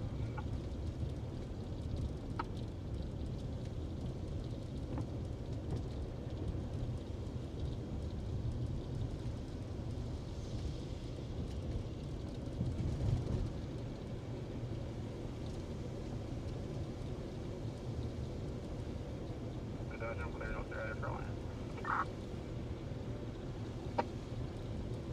10-4-33.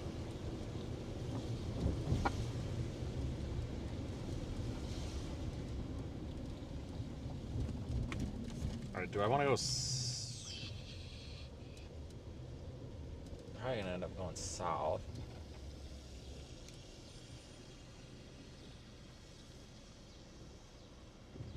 But yeah, it's a mess, guys. It's truly a mess. Like I said, I feel bad for these folks. It's unfortunate, but this also could have been really bad.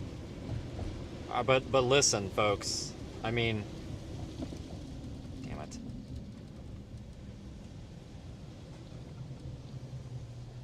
But listen, folks. Like,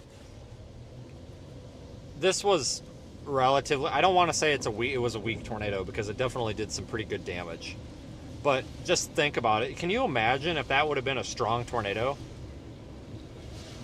It took probably 15 minutes to get people in there to help, and that's not the fire department's fault. You know, they couldn't even get to the damn fire station, but it took forever to get people in there to help. And if that was a really bad tornado with significant injuries, that would have been honestly a potentially deadly outcome, because people wouldn't have been able to get aid rendered to them, and aid rendered to them. That could have been really bad. So I encourage everybody to take this an example of, you know, why we need to prepare for these things.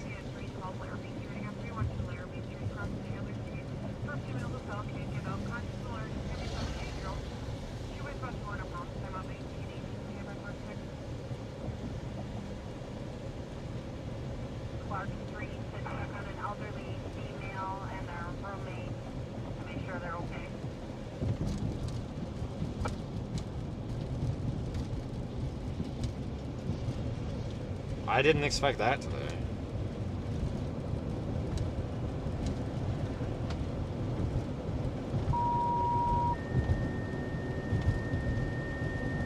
South County Sheriff's Office, Mayville, County EMS, Unit 3213, Larrabee Street, Apartment 8. Again, 213 Larrabee Street, number 8, Cross Parcel Street, for 878-year-old female as well. Can't get up. She's conscious, weighs about 200 pounds. Time out 1919, K, report 6.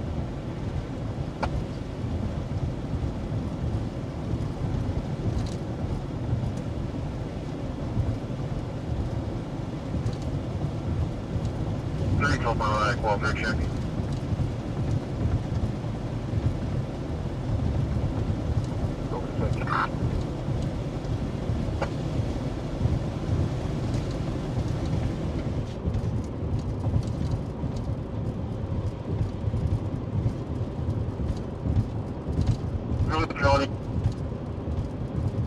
South Green Bay Ave. 39 South Green Bay Ave, near lot.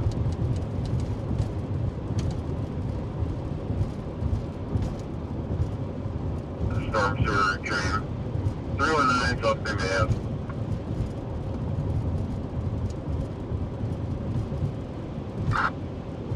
Go ahead. You need a town sheriff with a tractor up there to move trees. Negative, this tree and power lines are off the roadway. Copy, Dodge, I'm clear. What else do you need me? Nothing out here.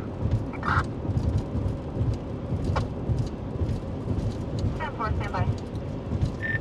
Alright, Aiden, I'm trying to think about tomorrow's. It looks like maybe we need to get down there to Southern Illinois. I was thinking maybe like the Champaign area tonight. I don't know if you've thought about anything. I only heard like the last 4 seconds of what you said.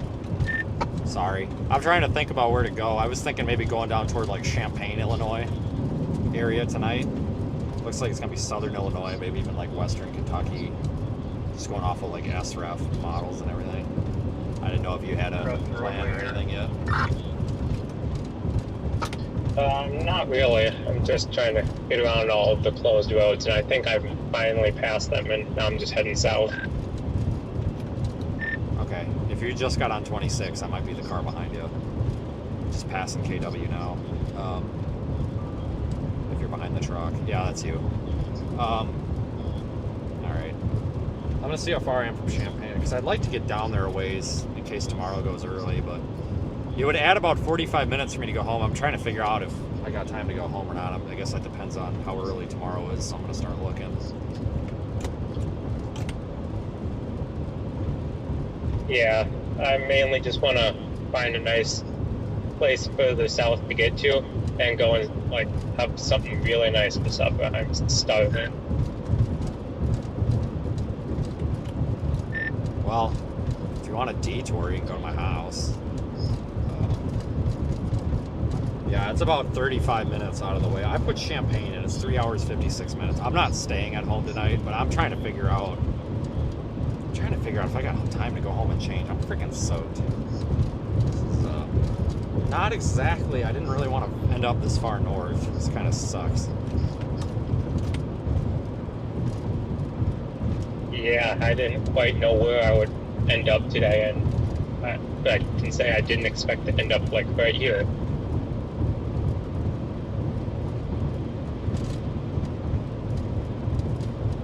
That's the truth.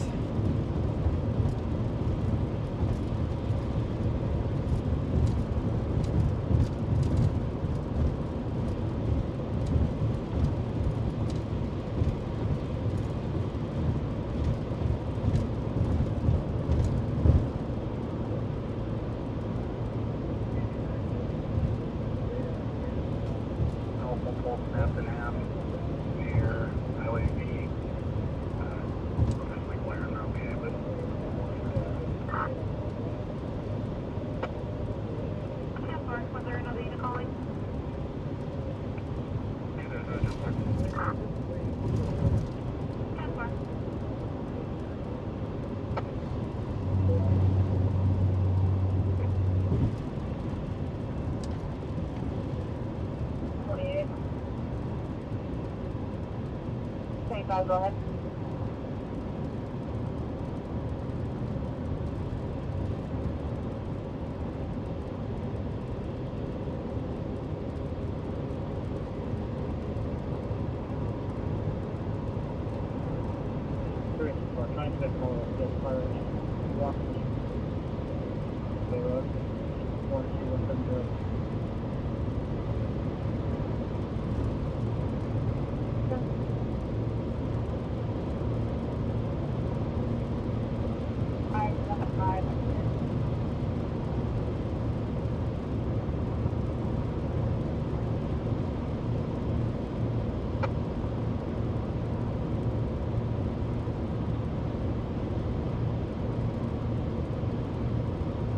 Okay.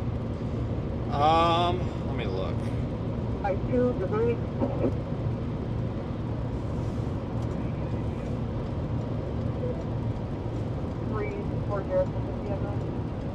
Go ahead, this is KB9 UNY. 40, go ahead. It's going to be 43 northbound. I just got a phone call from KB9 PAW. He said that Rock River Radio Club trailer is a total loss.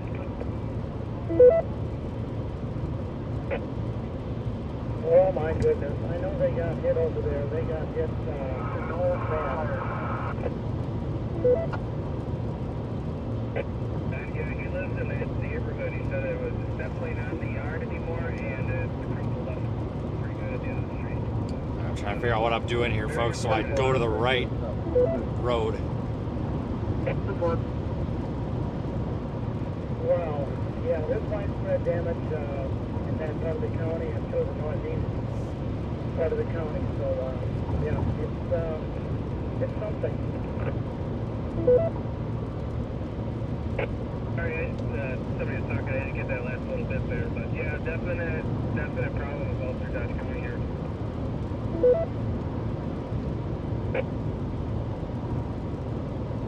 Yeah, when I texted you, I wondered how you were doing over there. hail on my side of town.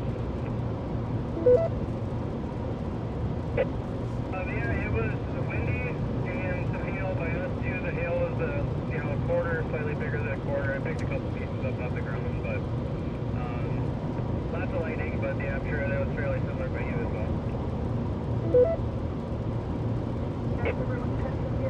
I didn't really notice much wind. That was pitchy.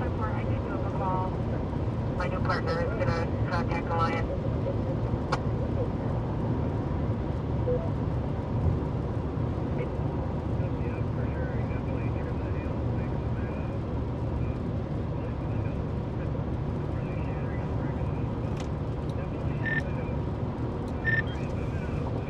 Looks like tomorrow could be as early as 2 p.m. at like Cape Girardeau, Sykeston area. Go figure.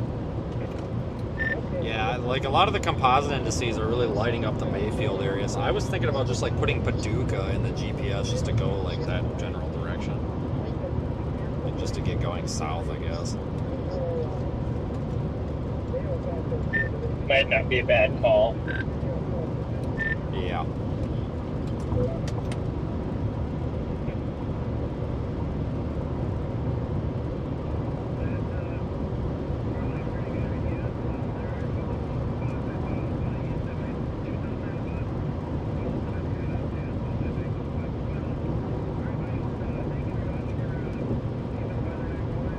We have that vehicle on my cameras. If you come forward, there is a unit that's just pulling up on speed. It is facing the wrong direction in traffic.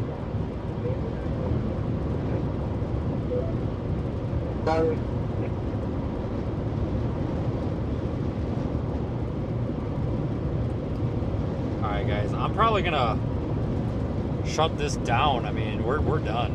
This is all out over the lake. We're done.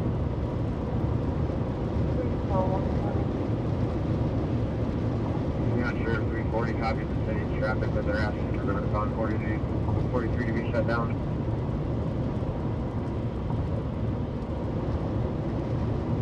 I appreciate everybody following along. Guys, if you're new here, please subscribe. You can also visit projectweathereye.com. Learn about our field mission. Sorry we didn't get any units deployed today. This just was kind of a freaking mess.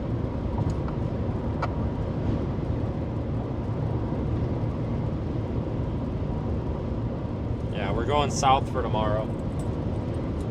We'll be down there in southern Illinois, southwest Missouri, somewhere like that, western Kentucky.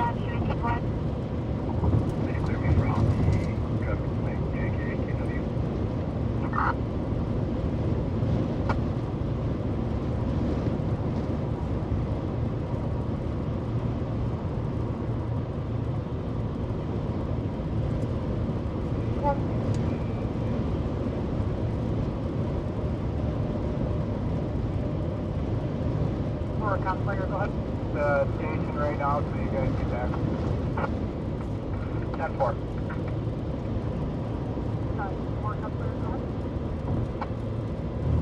Just for your info, looks like there's about 7 or 8 bands of power poles. Hey, this is a long shot, and you don't have to. I'm just offering.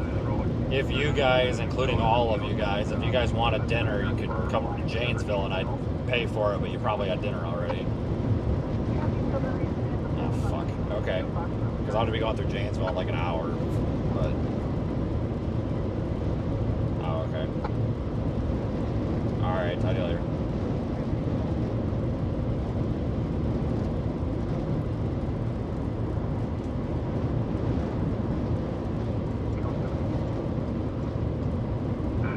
Go ahead.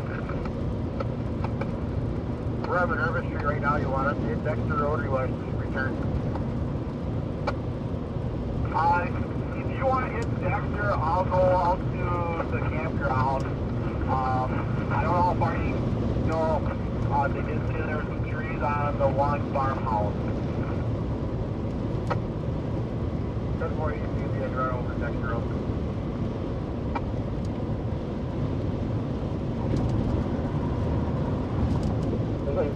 Alright guys, I'm out of here. We'll be back tomorrow. course, a big thanks to Aiden too for being out here helping on this. I'm out of here. You guys have a good night. See you later.